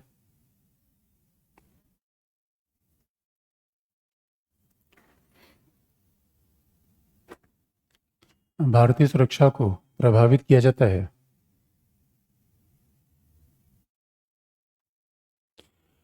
अब देखिए, पड़ोसी देश का एक महत्व आप समझिए, जिसे हम आंतरिक सुरक्षा के चैलेंज कहते हैं, वो भी फॉरेन पॉलिसी को इम्पैक्ट करती है। कश्मीर, इसे कहते हैं भू राजनीति। आप बड़ा ध्यान से, आपको कभी लगा एमपी में प्रॉब्लम क्यों नहीं है, प्रॉब्लम कश्मीर में क्यों है? ये किसका कारण? धर्म। अरे भाई, मणिपुर में कौन सा धर्म है? मणिपुर सीमावर्ती राज्य, कश्मीर सीमावर्ती राज्य, नागालैंड सीमावर्ती राज्य, और याद रखना, तमिलनाडु के पास समुद्र में कूदने के अलावा कोई विकल्प था नहीं। तमिलनाडु कहाँ जाता? नहीं तो तमिलियन की भी कभी कभी मांग हो, द्रविड़ नाडु, द्रविड़ नाडु। हमने कहा द्रविड़ नाडु मतलब, एक बार तो प्रभाकर ने कह दिया था कि हम ऐसा बनाएंगे कि तमिलों को मिलाकर एक राज्य बनाएंगे। तुमने कहा कौन कौन से तमिलों को लोगे? का श्रीलंका के तमिल, भारत के तमिल, मलेशिया के तमिल। दैया कहाँ से बांधोगे उनको? इसलिए मेरे बच्चों, ये पड़ोसी का महत्व है। यानी हमें मणिपुर शांति चाहिए, म्यांमार स्टेबल होना चाहिए। अगर हम बांग्लादेश अनस्टेबल हुआ, नॉर्थ ईस्ट चपेट में आ जाएगा, नॉर्थ ईस्ट सीधा इम्पैक्ट करेगा। यानी और हमारे जितने खुराफाती आतंकवादी सब यहाँ कमाल करके भागते हैं नेपाल। नेपाल भारत के बीच में कोई सीमा ही नहीं है। सीमा मतलब मुक्त आवागमन है, पासपोर्ट वीजा की आवश्यकता तो है नहीं। और हकीकत की बात यह है, भारत में कई ऐसे टॉप माओइस्ट हैं जिनकी सुरक्षा एजेंसीज को तलाश है, वो छुपे हुए हैं नेपाल में। ये पड़ोसी का मामला है। अब यूई में बैठकर कोई सीधा हमारी सुरक्षा को प्रभावित कर पाएगा, उसमें लिमिटेड रोल होगा। अभी तो यूई के साथ हमारे बड़े अच्छे रिलेशन हो गए हैं। एक जमाना था जब वहाँ से भी इन्फ्लुएंस होता था। थाईलैंड से NSC, national socialist council of Nagaland, Thailand में कोशिश करता था, वहाँ से हमारे रिलेशन अच्छे हैं। अभी भी सीमा पर जिनको हम कंट्रोल नहीं कर पाते वो चीन और पाकिस्तान है। बाकी को तो कंट्रोल कर सकते हैं, बाकी को हर किस्म पर मैनेज किए हुए हैं। क्योंकि अब आप सोचेंगे कि आप बिजनेस करें, मान लो कि आप आगे बढ़ना चाहते हो, आप तो घर में व्यापार करूंगा, पड़ोसी करने देगा तब तो करोगे, पड़ोसी 2 गोली मार देगा, चलो। इसलिए पड़ोस की सुरक्षा, तो नेपाल की सुरक्षा हमारी सुरक्षा है, नेपाल की है, श्रीलंका की। अरे सीधी सी बात है, कोई भी दुनिया में कोई भी शिप जा रहा है, श्रीलंका में उसने तमाम हथियारों खेप गिरा दी, तो श्रीलंका से होकर वो हथियारों खेप सीधा किधर चली जाएगी? इंडिया। हमारी सुरक्षा प्रभावित हो गई। मालदीव। और कहा भी जाता है नेपाल में भारत विरोधी भावनाओं को भड़काने में पाकिस्तान, चीन की बड़ी भूमिका होती है। इसलिए उनकी सुरक्षा हमारी सुरक्षा एक ही साथ है। और हमारे पड़ोसी देश के पास इतना बेहतर, भाई देखिए, अमेरिका में सिक्योरिटी टॉप क्लास की है भाई, वहाँ आजकल दुनिया साइबर सिक्योरिटी की है। म्यांमार, जितनी कहा जाता है कि हमारे यहाँ साइबर हैकिंग घटनाएं हो रही हैं, पाकिस्तान, म्यांमार, इन सबका बहुत बड़ा रोल आ रहा है। तो सवाल ये है, सुरक्षा के लिए भी पड़ोसी सबसे पहले आता है। हमारी सुरक्षा पे खतरा पोलैंड से आएगा क्या, या बुल्गारिया से आएगा? बुल्गारिया, पोलैंड, वहां से आने में समय लगेगा। नेपाल, आओ 2-4 ब्लास्ट करके भाग जाओ। कहा भी जाता है भारत में नोटबंदी के विफल होने के 2 बहुत बड़े कारण थे, बांग्लादेश और नेपाल। भारत की तमाम करेंसी इधर उधर चली गई। हथियारों की तस्करी, आप दिल्ली जैसे क्षेत्र में देखोगे, ड्रग एडिक्शन बहुत बड़ी समस्या है। ड्रग्स आ कहाँ से रही है? या तो म्यांमार से आ रही है, अफगानिस्तान से आ रही है। पड़ोस में है तभी तो। हम ऐसे जोन में हैं जो बड़ा कोलाहल वाला है दोस्तों। मतलब आप समझ लो, आप इसीलिए अगर आपका घर ऐसे वजीराबाद के ऐसी जगह है जहां रोज ही लोग लड़ पड़ रहे हैं, आपके पास विकल्प है छोड़ देना। अगर आगे बढ़ना है तो नहीं, फिर मजा लो उसी में। अरे भाई, रोज सुबह शाम को नूरा कुश्ती होती रहेगी, तो आप क्या पढ़ोगे? पहला इन्फ्लुएंस आप पे आएगा नहीं आएगा? और पता चला कि फायरिंग 2 लोगों के बीच में हो रही है, और कई बार तमाशबीन लोग निकल जाते हैं। आप गए छुड़ाने, आप तो यूपीसी, आप इथिक्स पढ़ रहे हो, और गाड़ी झगड़ा, पड़ोसी झगड़े कर रहे हैं, जाके छुड़ाए, और छुड़ाने वाला ही। इसलिए मेरे बच्चों, पड़ोस बहुत इन्फ्लुएंस करता है। पड़ोसी ठीक, सब ठीक। और हमारे पड़ोसी कैसे हैं? अब देख लो, पाकिस्तान देख लो, श्रीलंका देख लो, बांग्लादेश देख लो। अरे यार, ऐसा लग रहा है कि हम टर्मोइल का पूरा क्षेत्र है। इंडिया स्टेबल कैसे बना हुआ है? क्योंकि पाकिस्तान कहता है हम तो डूबेंगे सनम। नेक्स्ट पॉइंट अब देख लो।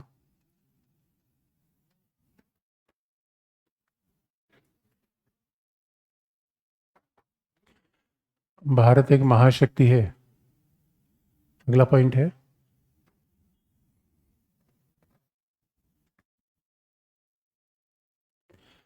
भारत एक महाशक्ति है, इसलिए पड़ोसी देशों के साथ भारत का उलझाव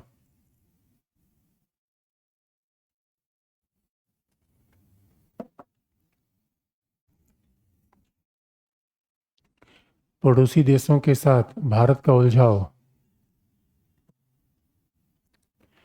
भारत के वैश्विक हितों की प्राप्ति में बाधा है।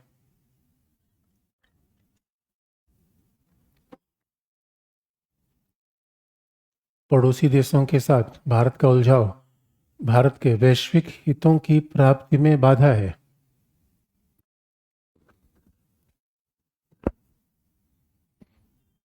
भारत के वैश्विक हितों की प्राप्ति में बाधा है। अब एग्जाम्पल देखो, कितने बच्चे यहां पर हैं जिनका पड़ोसी के साथ जमीन का, पेड़ का, कटहल का विवाद है? Oh my God. पड़ोसन के साथ नहीं, ये लफड़ा नहीं करना भाई। मैं भी बताओ।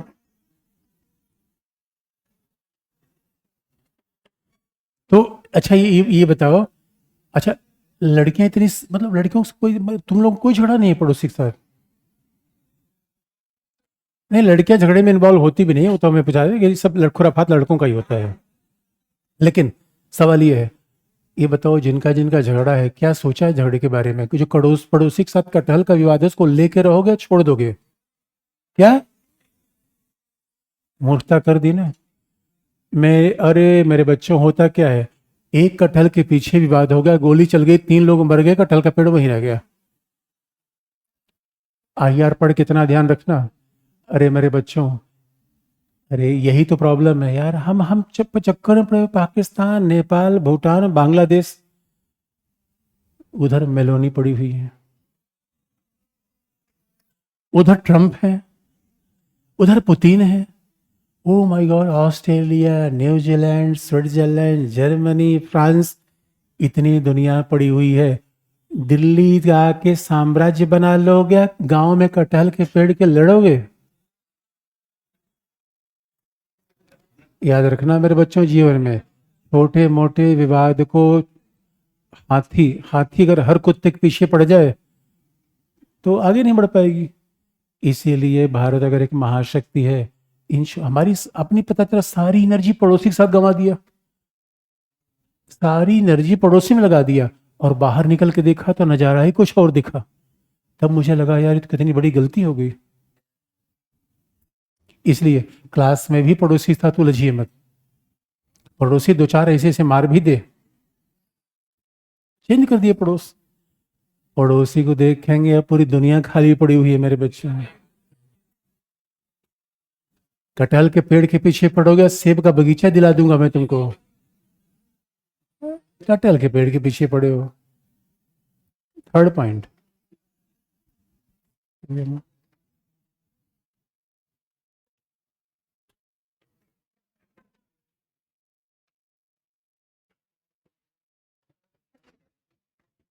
अगला पॉइंट,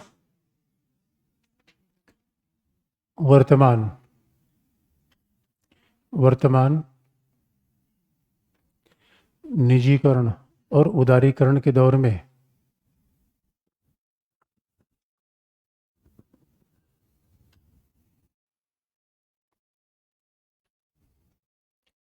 देखो, ऑनलाइन क्लास में लिखा है सर, हमारी बकरी को पड़ोसी चुरा ले गए। भूल जाओ मेरी बच्ची, रूपा रेखा लिखा है, बकरी भूल जाओ मैं तुम्हें, इधर आ जाओ मैं तुम्हें राइनासेरस दिला दूंगा।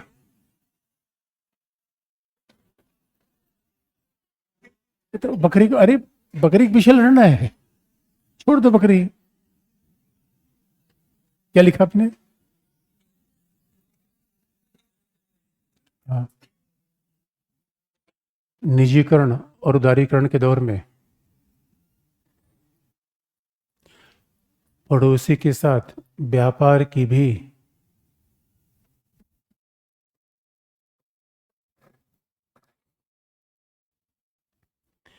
पड़ोसी के साथ व्यापार की भी प्रबल संभावना होती है।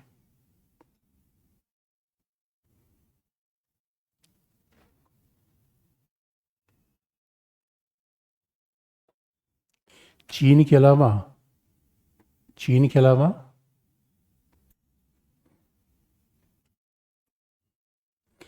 चीन के अलावा भारत का अन्य पड़ोसी देशों के साथ चीन के अलावा भारत को अन्य पड़ोसी देशों के साथ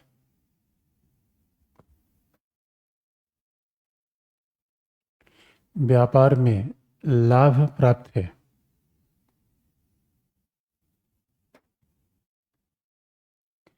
चीन के अलावा भारत का अन्य पड़ोसी देशों के साथ व्यापार में लाभ प्राप्त है। माने व्यापार फायदे में है। देखिए, एक व्यापार घाटा होता है।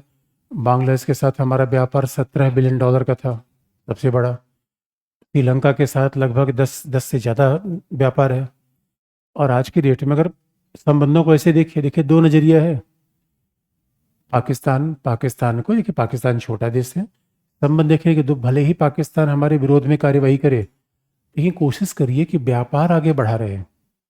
आप याद रखिए, दो तरीके संबंध बनाने के। एक मारवाड़ी अंदाज होता है, मारवाड़ी हमेशा बिजनेस की बात करता है। मारवाड़ी झगड़े गोड़े की बात पीछे करके रखेगा, और झगड़ा करेगा भी। कई बार तो मैं किसी मारवाड़ क्षेत्र में गया, दो लोग आपस में लड़ गए, तो जिसकी कार नुकसान हो, कार से उतर के देखा, उसने कहा यार धंधे के टाइम पे नुकसान कर दिया, फिर कार में बैठ के चला गया। उसको पता है कि इस कार के लिए हम लड़ेंगे तो पता चला 2 घंटे का हमारा समय बर्बाद होगा, मिले कुछ नहीं। दिल्ली में देखो, 20 सड़क पे उतर जाएगा कार के लिए, 3 घंटा सड़क जाम कर रखेगा और मिला कुछ नहीं, या तो मारपीट कर लेगा। संबंध बनाने के दो तरीके हैं। एक बात बात पे लठ निकाल लो, एक बात बात पे चॉकलेट रख लो। लॉन्ग टर्म का रिलेशन कौन है? इसलिए मेरे बच्चों, आज की दुनिया उदारीकरण की है, भूमंडलीकरण की है। अरे हथियार ही रखने से दुनिया में लोग आगे बढ़ जाते। उत्तर कोरिया सबसे पावरफुल देश होता। उत्तर कोरिया के पास वेपन्स बहुत ज़्यादा है, दक्षिण कोरिया के पास परमाणु हथियार नहीं है। जर्मनी जापान ने आज तक न्यूक्लियर वेपन नहीं बनाया। दुनिया में उनकी पूछ क्यों है? पैसे कारण। तो दुनिया 90s बाद बदल रही है, पहली बात। अभी भी कई लोग देखे, समय के हिसाब से अगर आप नहीं बदल पाए, इसका मतलब फिर आप, इसलिए मैं बार बार कहता हूँ बच्चों को तो गाँव में बिल्कुल नहीं रहना चाहिए। ये ऑनलाइन वाले बच्चे इतनी बड़ी बात लेकर किसी भी तरीके से भाग जाओ गाँव से। गाँव में रहोगे, नजरिया छोटा होगा, विचार छोटे होंगे। उसी 2 इंच की जमीन में लड़ रहा है जिंदगी भर से, 3 पीढ़ियां चली गई उसी 2 इंच की जमीन चक्कर में। एक बात छोड़ दो, आगे बढ़ जा रही दुनिया व्यापार की है, दुनिया वाणिज्य की है, निवेश की है। आज भी कई राज्य बात नहीं समझ पा रहे हैं कि दुनिया व्यापार की हो गई, अब आप पड़े हुए हो हथियार लेने में। तो केवल हथियारों से आपकी समृद्धि नहीं हो पाएगी। और अगर हथियार से ही राष्ट्रीय हित बसते, देखिए हर चीज़ का अतिवाद बुरा होता है। सोवियत संघ का विघटन कभी नहीं होता। सोवियत संघ का विघटन इस बावजूद हुआ कि उसके पास दुनिया के सबसे ज़्यादा संख्या में परमाणु हथियार थे। परमाणु हथियार सोवियत संघ को नहीं बचा पाए। इसका मतलब है, अगर आप आंतरिक रूप में, आर्थिक रूप में खतरनाक स्थिति में है, तो दुनिया का कोई वेपन आपको बचा नहीं पाएगा। इस बात को बैलेंस रखना है। तो भाई देखिए, पड़ोसी के साथ व्यापार करने में फायदे क्यों हैं? अब आप कहोगे मैं मैक्सिको के साथ व्यापार करूंगा, ब्राज़ील के साथ करूंगा। ठीक, कर तो सकते हो आप, करते भी हैं लोग। यहाँ से कोई टैंकर जाएगा मैक्सिको, 30 दिन उसमें लगेगा। और बांग्लादेश यहाँ से, कोलकाता से पहुंच से निकला, उधर पहुंचे 2 घंटे पहुंच गया बांग्लादेश।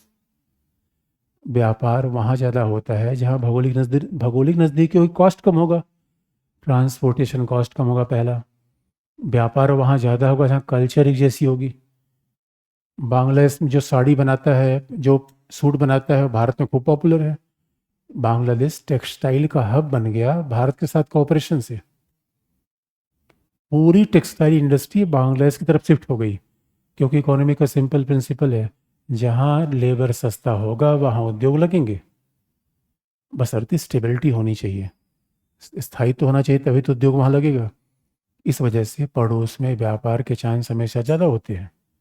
व्यापार से हित करेंगे तो क्या होगा, लाभ लाभ की स्थिति होगी। इसे एक इंग्लिश में शब्द कहते हैं, इंग्लिश में शब्द का प्रयोग करते हैं, आईआर में खूब यूज होता है इन शब्दों का प्रयोग। एक होता है जीरो सम।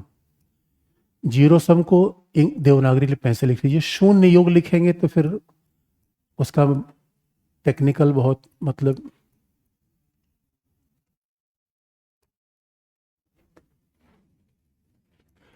तो फ्रेज हमेशा एक है जीरो सम, दूसरा है non zero sum. Zero sum का मतलब है अभी इंडिया का ऑस्ट्रेलिया से कोई मैच हो रहा है, या हुआ या नहीं हुआ? न्यूजीलैंड के साथ क्या हुआ? ये जीरो सम है। न्यूजीलैंड के साथ 3-0। न्यूजीलैंड नहीं, जीरो सम एक मैथमेटिक्स का शब्द है, एक ऐसी स्थिति को बताता है जहां दो पक्ष आपस में लड़ेंगे, एक जीतेगा दूसरा हारेगा। सम का मतलब जीतना, जीरो मतलब हारना। जीरो सम का मतलब होता है कि एक जीतेगा दूसरा हारेगा। जीरो सम का मतलब होता है कभी भी सहयोग की संभावना नहीं है। जीरो सम का मतलब होता है दोनों साथ साथ जीत नहीं सकते, दोनों साथ साथ हार नहीं सकते। जीरो सम का मतलब होता है हित मिलने की संभावना कम है, हित में विरोध ही होता है, ये जीरो सम है। और जीरो सम का मतलब है वार में ऐसा होता है, 71 में इंडिया जीत गया, 62 में चीन जीत गया, एक जीतेगा दूसरा हारेगा। इसका मतलब है 10 रुपये आपके पास है, अपने पड़ोसी को दे दिए तो आपके पास क्या बचा? जीरो। Zero sum. आप रूममेट हैं, आप दो लोग हैं, अपने अपने दोस्त को नोट्स मत दीजिए, क्योंकि वो भी पढ़ के पास हो जाएगा तो आप क्या करेंगे? आप याद रखो, जीरो सम का मतलब है आपको पास होना है, पड़ोसी को फेल करवाना है, सीटें कम है। इस याद रखो, कभी भी अपनी स्ट्रेटजी बताओ मत। अगर कोई पड़ोसी पूछे किताब पढ़ने को तो गलत सलत किताब सब उसको बता दो, ये जीरो सम है। अब देखो, नॉन जीरो सम का मतलब है साथ साथ फायदा हो जाना। नॉन जीरो सम का मतलब क्या है? साथ साथ फायदा होना। यानी दो दो अगर रूममेट हैं, दोनों साथ साथ पढ़ के फायदे नहीं ले सकते। नॉन जीरो सम का मतलब है सबका साथ लड़ने से मिलेगा या व्यापार से। नॉन जीरो सम का मतलब सहयोग कीजिए, सबके फायदे हो जाएंगे। मैच ड्रॉ होगा तो कौन जीता और कौन हारा, इसे नॉन जीरो सम का मतलब है पर्यावरण पर्यावरण की रक्षा होगी तो सब जीतेंगे या कोई हारेगा, नॉन जीरो सम। तो इसलिए व्यापार व्यापार से सबको फायदा होता है, व्यापार सभी को फायदा देता है। तो व्यापार जीरो सम है या नॉन जीरो सम? वार, सेकेंड वर्ल्ड वार क्या था? जीरो सम, कोई हारा कोई जीता। इसलिए आज की दुनिया में हमें नॉन जीरो सम पर विचार करना चाहिए। और आप याद रखना बहुत ध्यान से, हम सेंटिमेंटल नहीं होते। राष्ट्रीय हित प्राथमिकता है या युद्ध या शांति? युद्ध करना कोई उद्देश्य नहीं होता, इसलिए कई बार लोग बड़े भावनात्मक हो जाते हैं। युद्ध रसिया ने कर रखा है, आज का युद्ध खत्म होगा ये तो तय करिए, खत्म कब होगा ये? और खत्म नहीं होगा, इसराइल बुरे फंस रहा है। अरे भाई, लंबे समय तक वार में आप जाएंगे, आप इकोनॉमी प्रभावित हो जाएगी। इकोनॉमी प्रभावित होगी तो भाई, और सवाल है लेबनान और गाजा फिलिस्तीन, इनका तो कोई इकोनॉमी है ही नहीं है। आप कोई भी ध्यान रखना पड़ेगा। आप ये बात को हमेशा याद रखिएगा, पड़ोसी के साथ आपने झगड़ा कर लिया, उसका कितना नुकसान है क्या ये कैलकुलेशन का विषय नहीं है, आपका कितना नुकसान हुआ कैलकुलेशन का ही विषय होता है फॉरेन पॉलिसी में। इसलिए ये मत सोचिए कि पाकिस्तान से लड़ गया उसका कितना नुकसान कर दिया, उसका नुकसान क्या करेंगे, उसके पास कुछ है ही नहीं है। नुकसान अपना करेंगे। इसलिए छोटे मोटे लोगों से तो लड़ने को ही परहेज करना चाहिए। अंतिम पॉइंट क्या लिखा आपने? पड़ोसी पहले क्यों, यही तो मैं बता रहा था। अगला।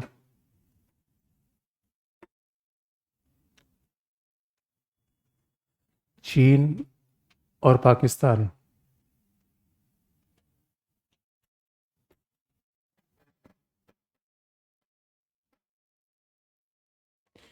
चीन और पाकिस्तान पहले से ही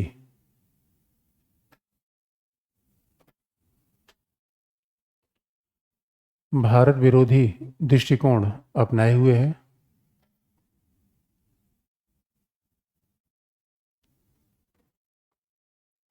चीन और पाकिस्तान पहले से ही भारत विरोधी दृष्टिकोण अपनाए हुए हैं।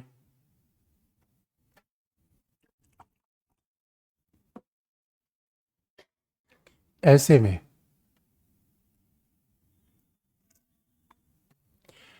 ऐसे में अन्य पड़ोसी देशों के साथ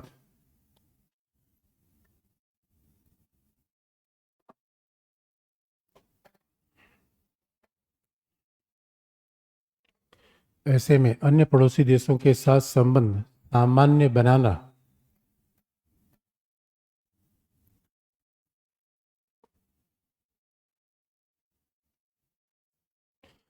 भारत के लिए अत्यधिक आवश्यक है।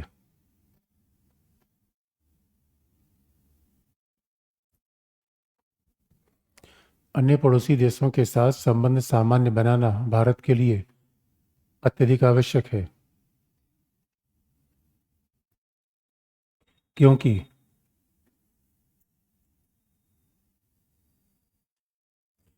क्योंकि किसी भी राष्ट्र के विकास हेतु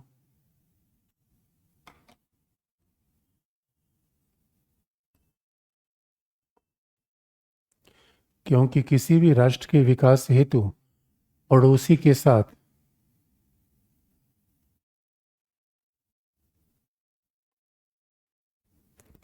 किसी भी राष्ट्र के विकास हेतु पड़ोसी के साथ सीमाएं शांत होना आवश्यक है।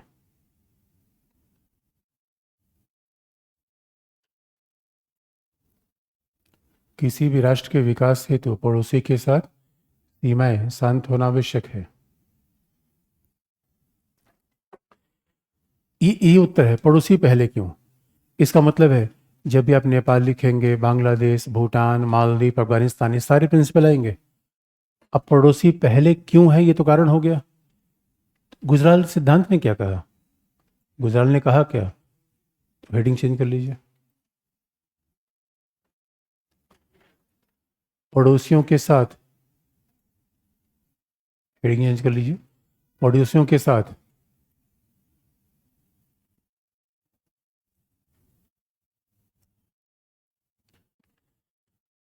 संबंध बेहतर करने के उपाय।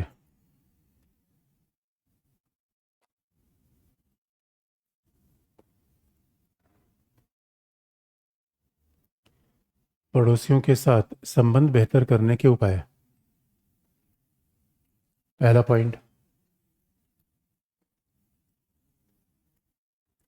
पहला पॉइंट, गुजराल के द्वारा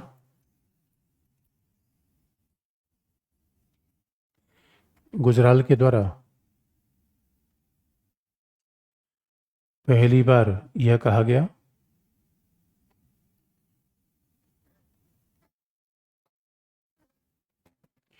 पहली बार यह कहा गया कि भारत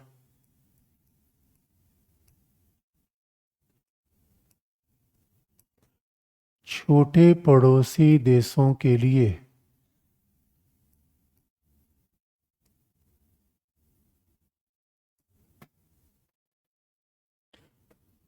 पहली बार यह कहा गया कि भारत छोटे पड़ोसी देशों के लिए एक तरफा छूट प्रदान करेगा।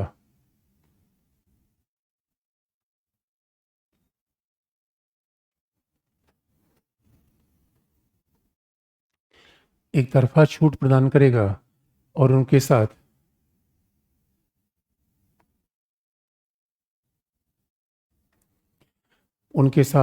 बराबरी का व्यवहार नहीं करेगा।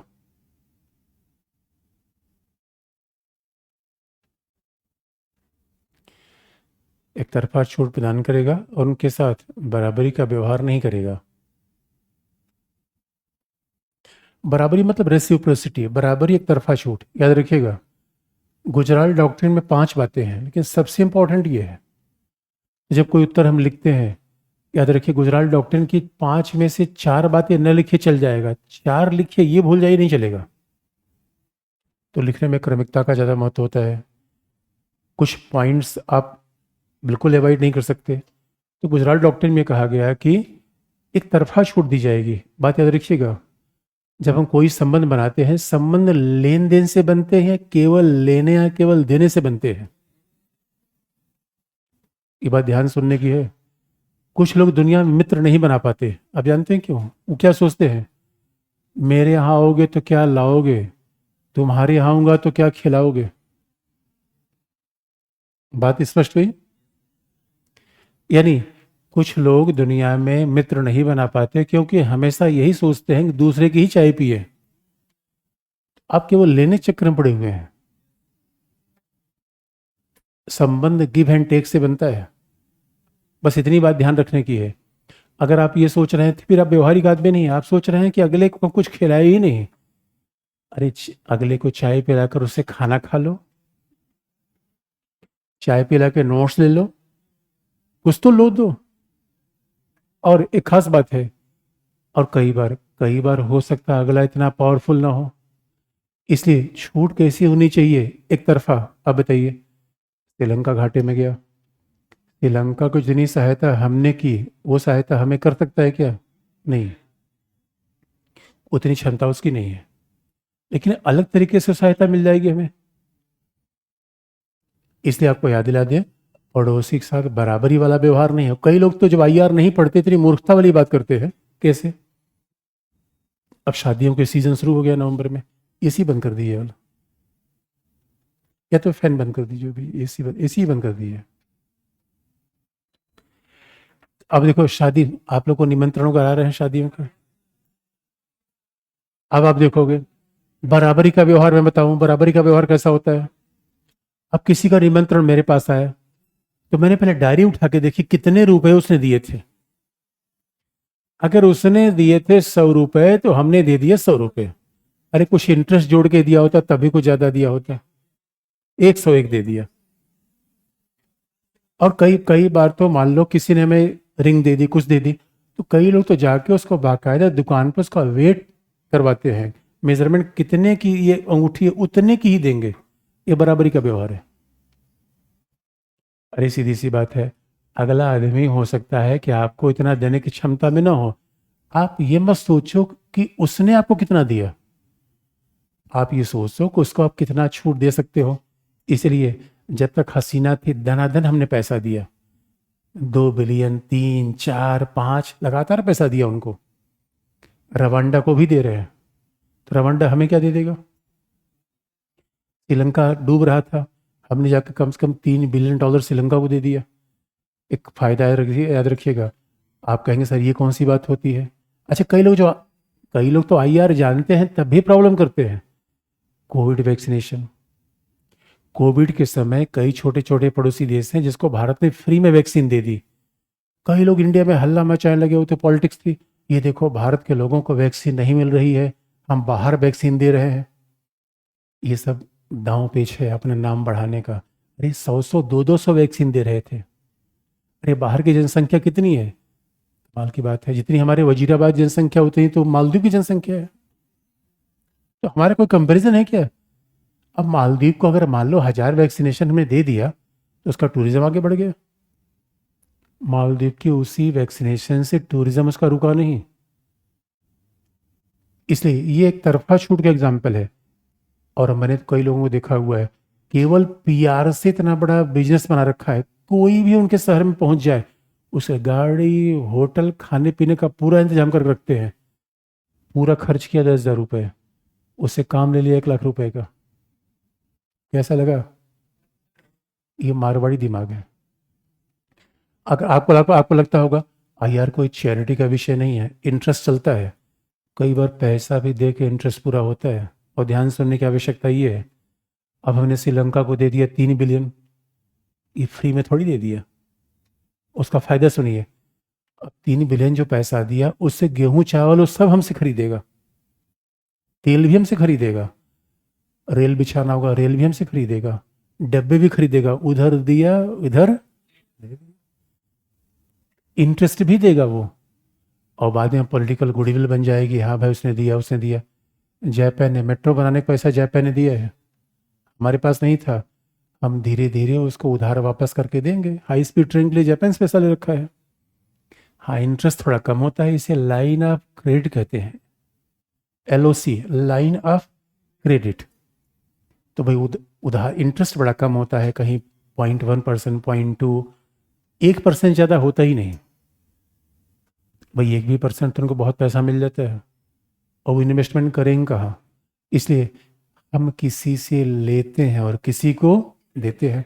और दूसरी बात है, महाशक्ति अगर आप हैं, आप जानते हो नेता, नेता से IR सीखो मेरे बच्चों।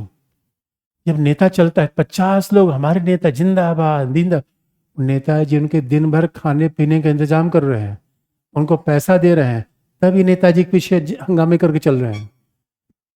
अब नेताजी जोड़ने लगे कि ना ये सब तो हमारे ऊपर बोझ बन रहे हैं, कुछ काम करते नहीं, बिला वजह कल खा रहे हैं। आप तो नेताजी के पीछे जाओगे नहीं, आप तो कमरे में बैठ के रोड्स बना रहे हो।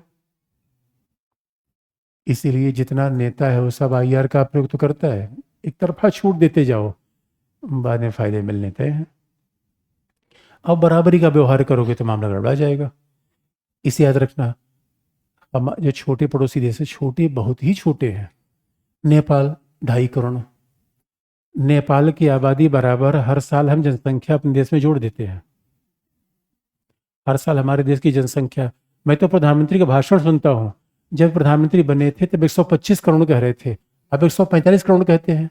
मैं जनसंख्या का आंकड़े नहीं देखता, प्रधानमंत्री का भाषण सुन लेता हूँ, तो मुझे लगा कि हमने बताओ क्या जबरदस्त हमारी प्रगति है। 125 से 145, मतलब 20 करोड़ सूखा सूखा हमने जोड़ दिया महज 10 साल में। महज 10 साल में 20 करोड़ जोड़ा है, या नया पाकिस्तान बना दिया। नया पाकिस्तान, नया बांग्लादेश, और 15 साल में एक नया अमेरिका।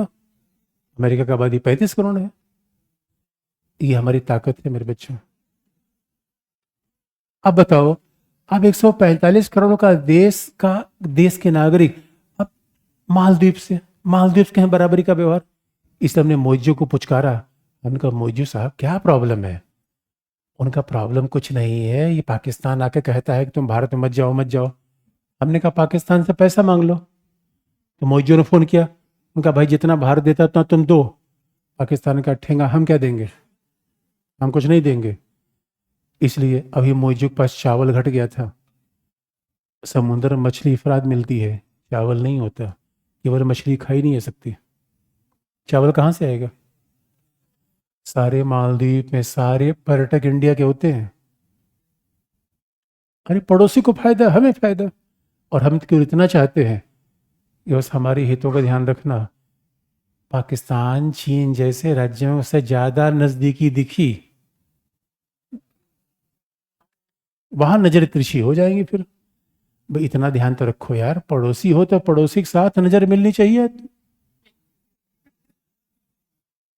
कमाल की बात है। इसलिए छोटे पड़ोसी देशों को एक तरफा छूट देंगे। अब बताओ, म्यांमार, बांग्लादेश, यही अभी बांग्लादेश के साथ भी किया था। लेकिन आप कहेंगे छोटे कौन है चीन पाकिस्तान के अलावा? तो आप कहो गुजरात। सर गुजरात सिद्धांत चीन पाकिस्तान साथ नहीं चलता क्या? चलता है, उसका तरीका अलग है। यही कहा जाता है कि गुजरात सिद्धांत हमारे पड़ोसियों का डिपार्चर था। इसी को अब वर्तमान प्रधानमंत्री ने नाम दे दिया नेबरहुड फर्स्ट। ध्यान से देखने की बात है। प्रधानमंत्री पहली बार 2014 में प्रधानमंत्री बने, पहली विदेश यात्रा थी भूटान। सबसे छोटा पड़ोसी है या बड़ा? पहली यात्रा कहाँ हुई? पड़ोसी के लिए बाहर। अभी हमारे प्रधानमंत्री की पहली बार प्रधानमंत्री बनने पर पहली संयुक्त यात्रा रसिया के लिए हो गई। लेकिन रसिया के लिए यात्रा इसलिए हुई क्योंकि वो द्विपक्षीय मामला नहीं था, कुछ और था। अन्यथा जितनी बार प्रधानमंत्री बने हैं, दूसरी बार में श्रीलंका मालदीव गए, पहली बार भूटान गए। पड़ोस ज्यादा है, पड़ोस पहले काम आएगा ना। इसे याद रखना। बीमार आप हो जाओगे, पहले पड़ोसी को बुलाओगे या पहले रिश्तेदार को? मित्र का चयन किया जा सकता है या पड़ोसी का? पड़ोसी का चयन आप नहीं कर सकते, तो है वो। ये आपकी इच्छा है कि जर्मनी के साथ जाए ना जाए, कनाडा के साथ संबंध तोड़ दीजिए, कोई फर्क नहीं पड़ता। अरे कनाडा जैसा 20 देश और आ जाएंगे। नेपाल के साथ आप संबंध नहीं तोड़ सकते, क्यों? सीमा। नेपाल के साथ संबंध तोड़, क्यों? पाकिस्तान, चीन, मालदीव, श्रीलंका, कहाँ जाओगे अब? अगला पॉइंट,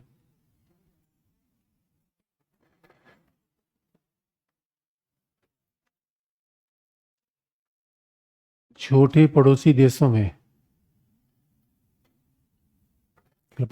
छोटे पड़ोसी देशों में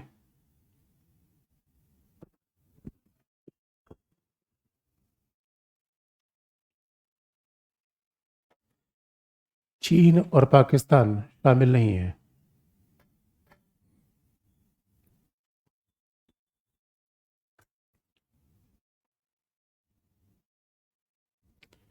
छोटे पड़ोसी देशों में चीन और पाकिस्तान शामिल नहीं है, लेकिन गुजराल सिद्धांत में यह उल्लिखित है। छोटे पड़ोसी देशों में चीन और पाकिस्तान शामिल नहीं है, लेकिन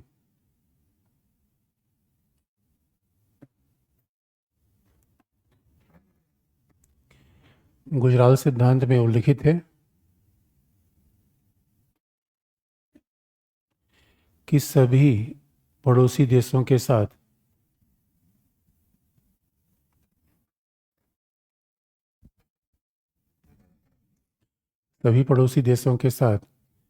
द्विपक्षीय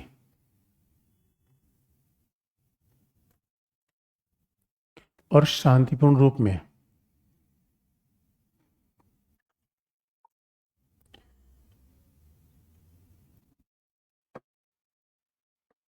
सभी पड़ोसी देशों के साथ द्विपक्षीय और शांतिपूर्ण रूप में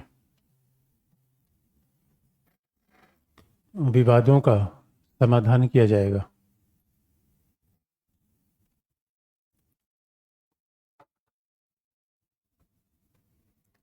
द्विपक्षीय और शांतिपूर्ण रूप में विवादों का समाधान किया जाएगा। बात ध्यान सुनने की है। कैसा? एक है, शब्दों पर ध्यान दीजिए, शब्दों पर खूब ध्यान देने की आवश्यकता है। आवाज आ रही है? तो संबंध का समाधान कैसे होगा? द्विपक्ष के द्वारा। बात ध्यान सुनने की बात है। आपका झगड़ा आपके पार्टनर के साथ हो जाए, कभी भी उसमें तीसरे को इन्वॉल्व मत करना। झगड़े को द्विपक्षीय रूप में हल करो। और तीसरे को आपने बुला लिया, पता चल तीसरा ही पार्टनर लेके भाग गया, बैठे रह गए वहीं पे। ये गलती जीवन में कभी नहीं करना है। तीसरे का पता नहीं क्या इंटरेस्ट है। इसलिए किस शब्द का प्रयोग किया हमने? द्विपक्षीय। शब्दों पर ध्यान देने की आवश्यकता है। एक है द्विपक्षीय, तरफ बहुपक्षीय। पार्टनर जिस रूम में रहते हो, 2 लोग केवल हैं या 5-6 लोग हैं? अगर आपने पूरा फ्लैट ले रखा है और 6-7 बच्चे हैं, इसका मतलब पार्टनरशिप बहुपक्षीय है। ब्रिक्स बहुपक्षीय, 2 देश द्विपक्षीय। दूसरी बात, ये कल्पना करना कि विवाद नहीं होगा, रोमांटिक विचार है। अगर हम ये सोचेंगे कि एक ऐसी दुनिया बनाएंगे जहां विवाद ही नहीं होगा, संभव नहीं है। विवाद को खत्म करेंगे और उसका शांतिपूर्ण समाधान करेंगे। शांतिपूर्ण यानी विवाद तो रहेंगे, उसका समाधान हिंसक नहीं होना चाहिए, वार से नहीं होना चाहिए। ये गुजराल सिद्धांत कहता है। इसलिए अब आप देखोगे कि सामान्यतः पाकिस्तान हर बात पे क्या कहता है? संयुक्त राष्ट्र संघ को बुला दो, चीन को बुला दो, इनको बुला दो। अरे हमने कहा सीधी बातचीत कर लो भाई, क्या प्रॉब्लम है? द्विपक्षीय, अगर आपस में झगड़े हैं तो 2 पक्ष को बुलाया जाए, तीसरा पक्ष तो अपना फिर उसमें फायदा लगा देगा। और शांतिपूर्ण, गुजराल सिद्धांत सभी पड़ोसी देशों के लिए है। और सच मानिए, पहला प्रिंसिपल सबसे इंपॉर्टेंट है, एक तरफा छूट। और मैं आपसे पूछूं, एक तरफा छूट क्यों देना चाहिए? तो कारण बहुत स्पष्ट है, सारे वही कारण, एक तरफा छूट क्यों? क्योंकि फिर वही चाइना है, छोटे पड़ोसी इतने छोटे हैं कि वो हमें उतनी सहायता दे ही नहीं सकते। हमें तो सहायता देना चाहिए। इतिहास का एग्जाम्पल आपको बताया है कैसे छूट से इंटरेस्ट बनते हैं। सेकेंड वर्ल्ड वॉर के बाद सेकेंड वर्ल्ड वॉर के बाद पश्चिम यूरोप के देश बिल्कुल बेहाल थे आर्थिक रूप में, और सोवियत साम्यवाद आगे बढ़ रहा था। ऐसा लगा कि दुनिया में पूंजीवाद का विनाश हो जाएगा, सोवियत साम्यवाद आगे चलाएगा। लेकिन अमेरिका ने मार्शल योजना से पूरा प्लान फेल कर दिया। अमेरिका ने सोवियत संघ को आगे बढ़ने से रोक दिया, आर्थिक रूप में। आर्थिक रूप में रोका, सैनिक रूप में नहीं रोक पाया वो। और जब सारे यूरोपीय देशों ने मार्शल प्लान की योजना एक्सेप्ट कर ली, अमेरिका ने सबको जबरदस्त तरीके से आर्थिक सहायता दी। उससे हुआ क्या? साम्यवाद का प्रभाव रुका, अमेरिका के व्यापार बढ़े, पूंजीवादी व्यवस्था स्थिर हो गई। इसलिए अगर हम बड़े प्रभावशाली प्रभावशाली व्यक्ति हैं, बहुत ध्यान से देखने की बात है मेरे बच्चों, कई लोग तो आईआर, उनको जन्मजात आईआर का प्रैक्टिस वो करते हैं। आईआर तो ऐसा विषय है, कई लोग तो जन्मजात प्रैक्टिस करते हैं। आपने ध्यान से देखा होगा, हमने कई बार देखा गाँव वगैरह में, अगर किसी को प्रधान का चुनाव लड़ना है तो 2-3 साल पहले से यूनिलेटरल कंसेशन शुरू कर देगा। वो चला जाएगा उनकी शादी में, अच्छा आपके यहाँ शादी पड़ी है, इतना पैसा दे दिया। आप कहेंगे यार बड़ा अच्छा आदमी है वो, अच्छा है, उसका निगाही का और है। जितने हमारे यहाँ बाहुबली चुनाव जीतते हैं वही ये प्रैक्टिस करते हैं पहले। आपको लगता होगा कि बंदूक के दम पे कोई चुनाव जीत जाता है, ऐसा कभी नहीं होता। यूनिलेटरल कंसेशन, वो आपकी शादी में आ जाएगा बिना वजह। अच्छा आपको कोई जरूरत है, लो 10,000 रुपये। जिसने आपको 10,000 रुपये दे दिया, वोट देंगे या नहीं देंगे? ये डिप्लोमेसी होती है, ये आईआर पढ़ने का परिणाम है। और दूसरा जो कंजूस आदमी होता क्या है, वो ये चाय पी के चला गया यार। अरे चाय पिलाते रहो, कहाँ काम दे जाएगा पता नहीं है, क्योंकि वो आपको चाय नहीं पिला सकता। इसे दोस्त बनाते रहो चाय पिला पिला के।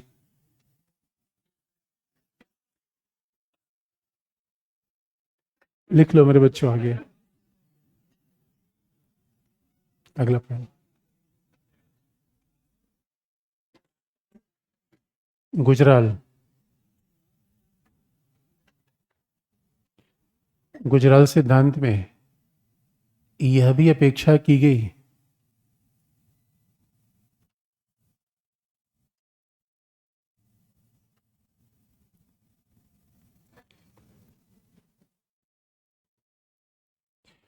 गुजराल सिद्धांत में यह भी अपेक्षा की गई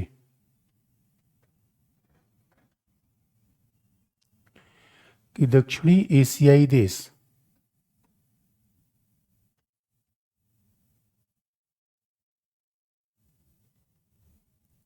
दक्षिणी एशियाई देश अपनी भूमि का प्रयोग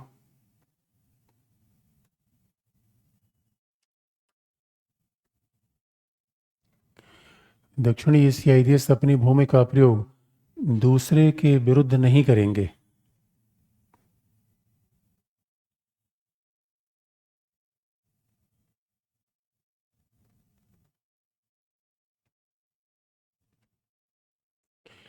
अब दूसरे के विरुद्ध नहीं करेंगे, जैसे अपनी भूमि का प्रयोग दूसरे के विरुद्ध करना, इसका मतलब क्या है?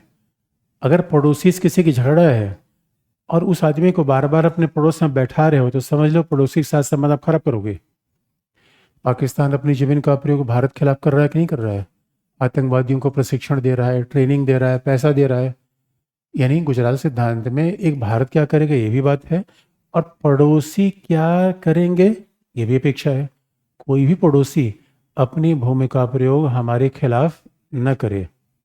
अब कोई नॉर्थ ईस्ट में अगर आतंकवादी संगठन है, उसको म्यांमार शरण देगा तो प्रॉब्लम है, बांग्लादेश शरण देगा तो समस्या है। अगला पॉइंट। कोई भी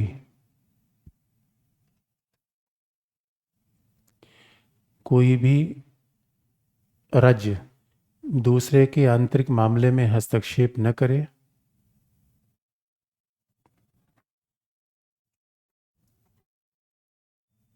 कोई भी राज्य दूसरे के आंतरिक मामले में हस्तक्षेप न करे।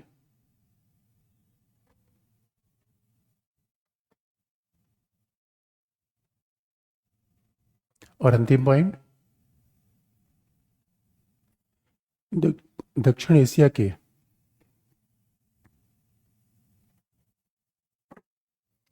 सभी राज्य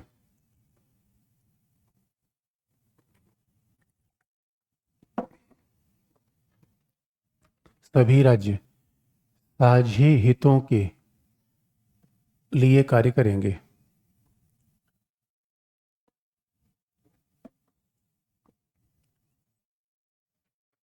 दक्षिण एशिया के सभी राज्य साझे हितों के लिए कार्य करेंगे। तो साझे हित क्या है? सुरक्षा। साझे हित क्या है? व्यापार। साझे हित क्या है? पर्यावरण। ये साझे हित है। देखिए, एक तो हमारे अपने हित होते हैं, क्या होते हैं? साझे हित। तो पढ़ना साझा हित है, केवल आपका अपना हित है? भाई, अगर कोई अलग अलग लोग अलग अलग नोट्स बना के आपको दे दें तो साझा हित ही है। साझा हित है। पर्यावरण की रक्षा साझा हित है, अकेले हित है? इसलिए हम साझे हित पर विचार करें तो लड़ाई झगड़े की बात ही नहीं है। इसका मतलब गुजराल सिद्धांत क्या कहता है? एक बात याद रखिए बच्चों, दुनिया में दो प्रकार का अप्रोच है। पहला अप्रोच ये है, पड़ोसी हमारा दुश्मन है। और ये दुनिया में एक बहुत बड़ी समस्या अविश्वास की, मिसट्रस्ट। और मिसट्रस्ट की समस्या मनोवैज्ञानिक रूप में होती है। मिसट्रस्ट कैसे होता है? और साझाहित होगा तो पहले मिसट्रस्ट आप दूर करिए। आपको पता है सास बहू के बीच झगड़े का मूल कारण क्या है? मिसट्रस्ट। बहू जहां भी सास को देखेगी क्या सोचेगी? मेरे बारे में बात कर रही होगी। मिसट्रस्ट। आपका अगर आपके पार्टनर साथ झगड़ा हो जाए, जहां भी खड़ा होगा मेरी शिकायत कर रहा होगा। अब कल जाके पूछते हैं मेरे बारे में कुछ कह रहा था क्या, भले आपसे उसका कोई मतलब ना हो। मिसट्रस्ट। ट्रस्ट और मिसट्रस्ट, यही समस्या तो है दुनिया में। और दोस्तों, ये मनोवैज्ञानिक होती है। अगर एक बार आपका किसी से मिसट्रस्ट हो गया, झगड़ा होना तय है। लेकिन अगर आपका किसी पे ट्रस्ट है, कुछ भी हो जाए संबंध हिलता नहीं। और पूरे दक्षिण एशिया की मूल समस्या क्या है? मिसट्रस्ट। पाकिस्तान कई बार कहता है तुम हमें बर्बाद करने पे लगे हो क्या भाई, तुम हमारा विनाश कर दोगे? हमने कहा चिंटू, तुमने कहां से सिद्धांत पढ़ा है? कहा नहीं नहीं भाई, तुम हमारा विनाश करना चाहते हो। मिसट्रस्ट। ये बताओ। इसलिए भारत इतना बड़ा देश है, ये छोटे छोटे सारे देश भारत साथ जुड़ जाएं, सबका साथ। लेकिन हमें भी एक बात याद रखिए, बड़ा आदमी कौन होता है? जो सबको धमकाता ना फिरे। बड़ा आदमी ये होता है जो सबको प्यार से साथ लेके चले, वही बड़ा आदमी होता है। और अगर आपने सोचा कि छोटी बहन को धमका के रख देंगे तो समझ लो छोटी बहन रिवोल्ट कर देगी। इसलिए नेपाल को धमकाना है, पुचकारना है। कैसे? आगे लिख लो, अगले पैराग्राफ से।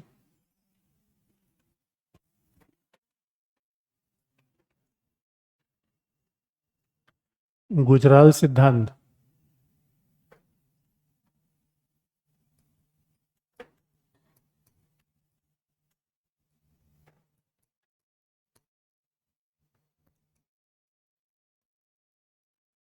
गुजराल सिद्धांत के अनुसार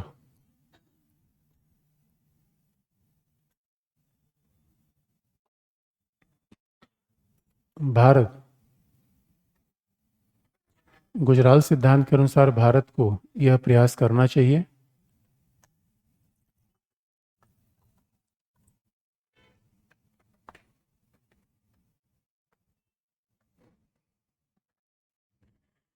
भारत को यह प्रयास करना चाहिए कि वह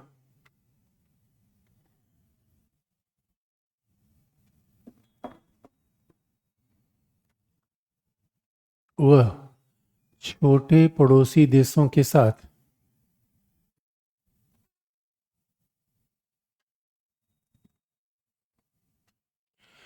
एल्डर ब्रदर का व्यवहार करे। लिखा है एल्डर ब्रदर।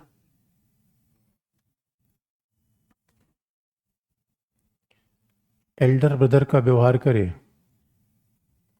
जिसके अनुसार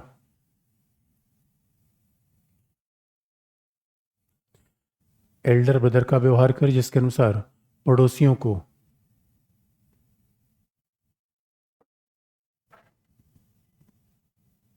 आवश्यकता पड़ने पर छूट दे।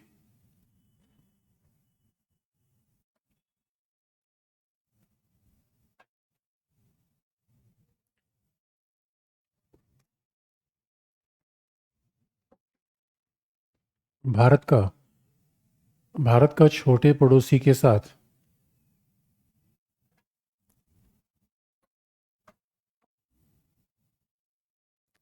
भारत का छोटे पड़ोसी के साथ बिग ब्रदर का व्यवहार नहीं होना चाहिए।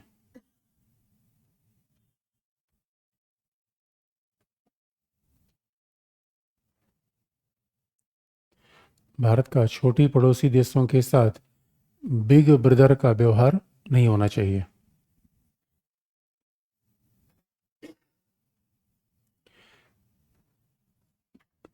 बिग ब्रदर एक आधिपत्यवादी व्यवहार है।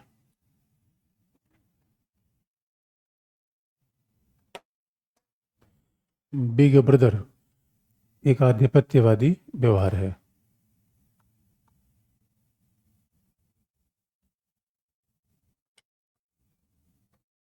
बिग ब्रदर एक आधिपत्यवादी व्यवहार है। आधिपत्यवादी मतलब है जो होता है ना, ठांसने वाली बात होती है, हर बात पे डांटते रहना, धमकाते रहना।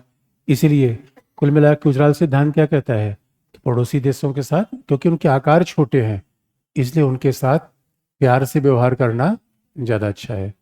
यही है गुजराल सिद्धांत। इसी में एक लाइन जोड़ लो। वर्तमान सरकार ने इसी नीति को पड़ोसी पहले का नाम दिया है।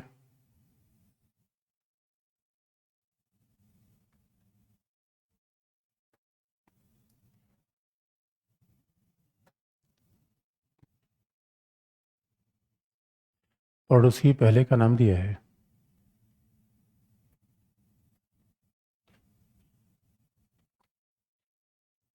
तो आज के लिए इतना ही। फिर कल पढ़ेंगे परमाणु नीति, न्यूक्लियर पॉलिसी। आज के लिए इतना ही।